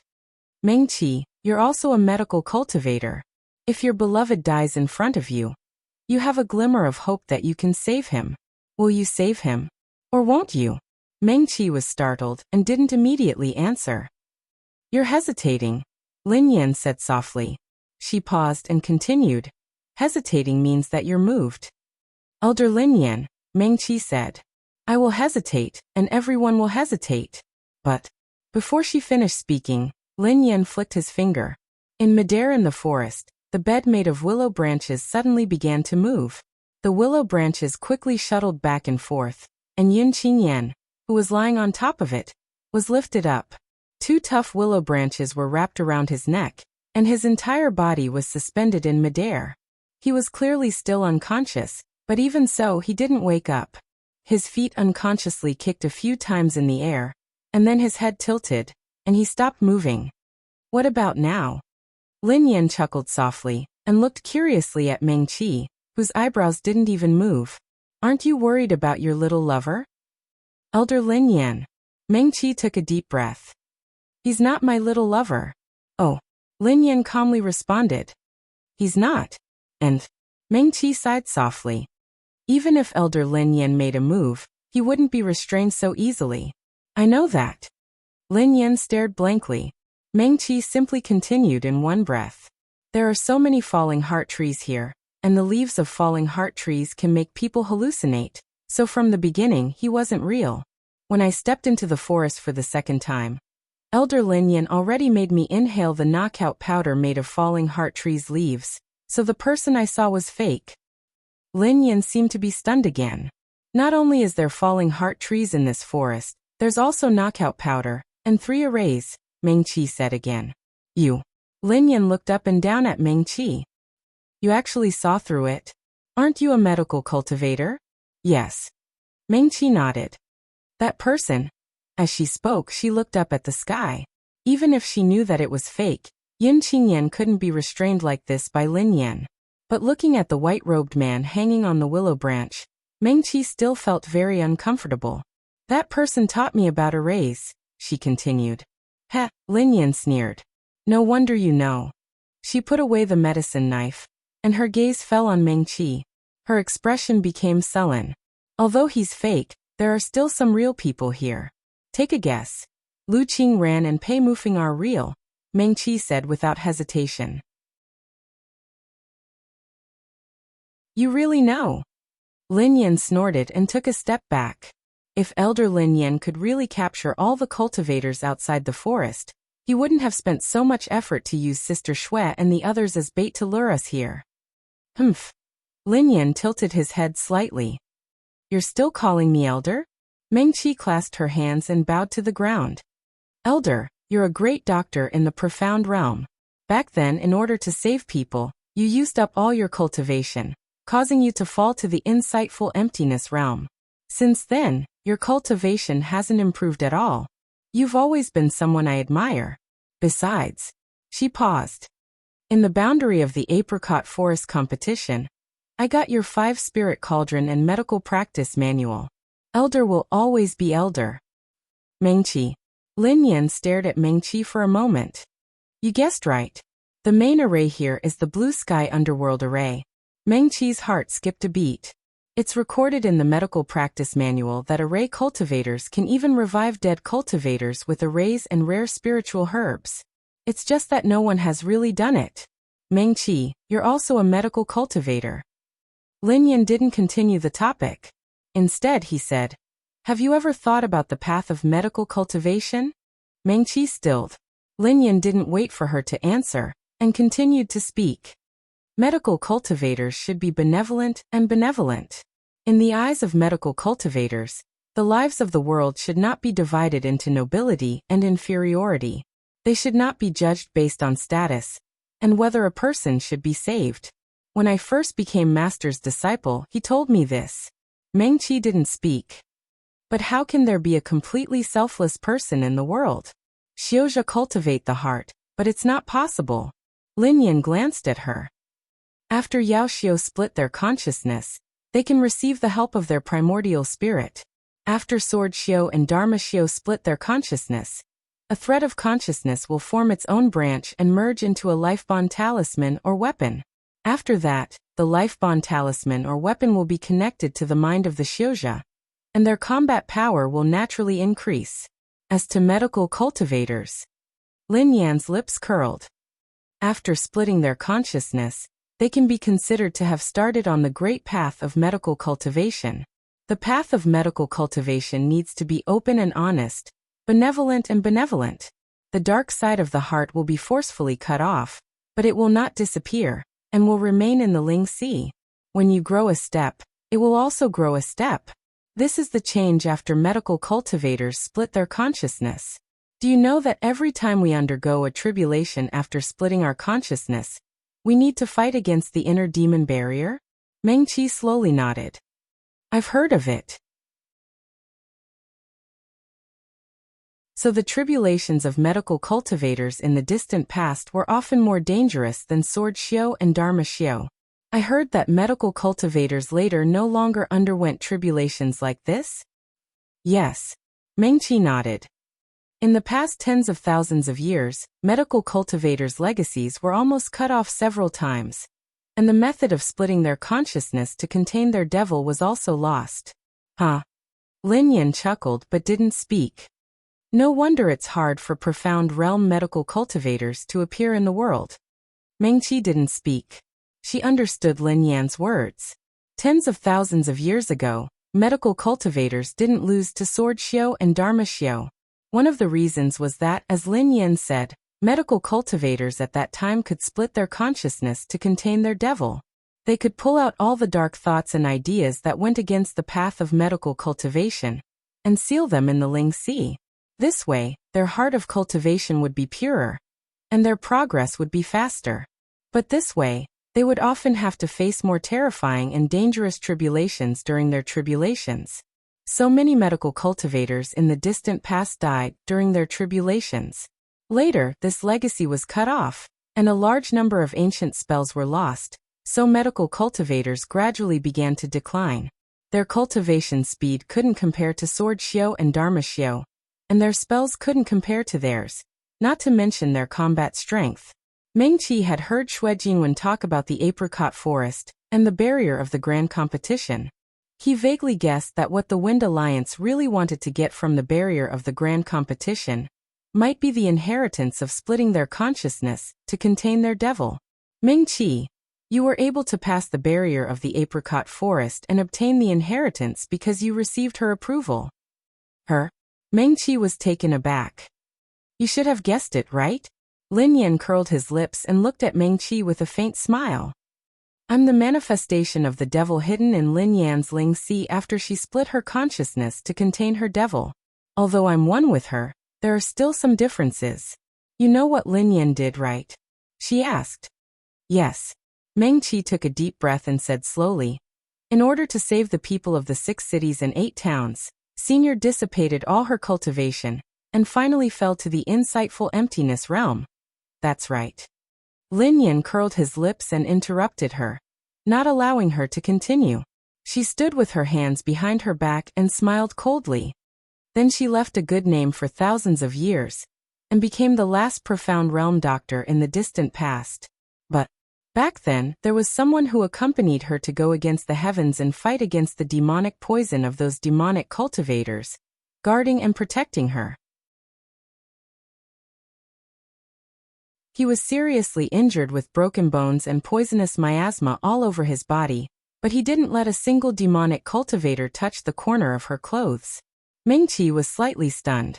She had never heard of this before.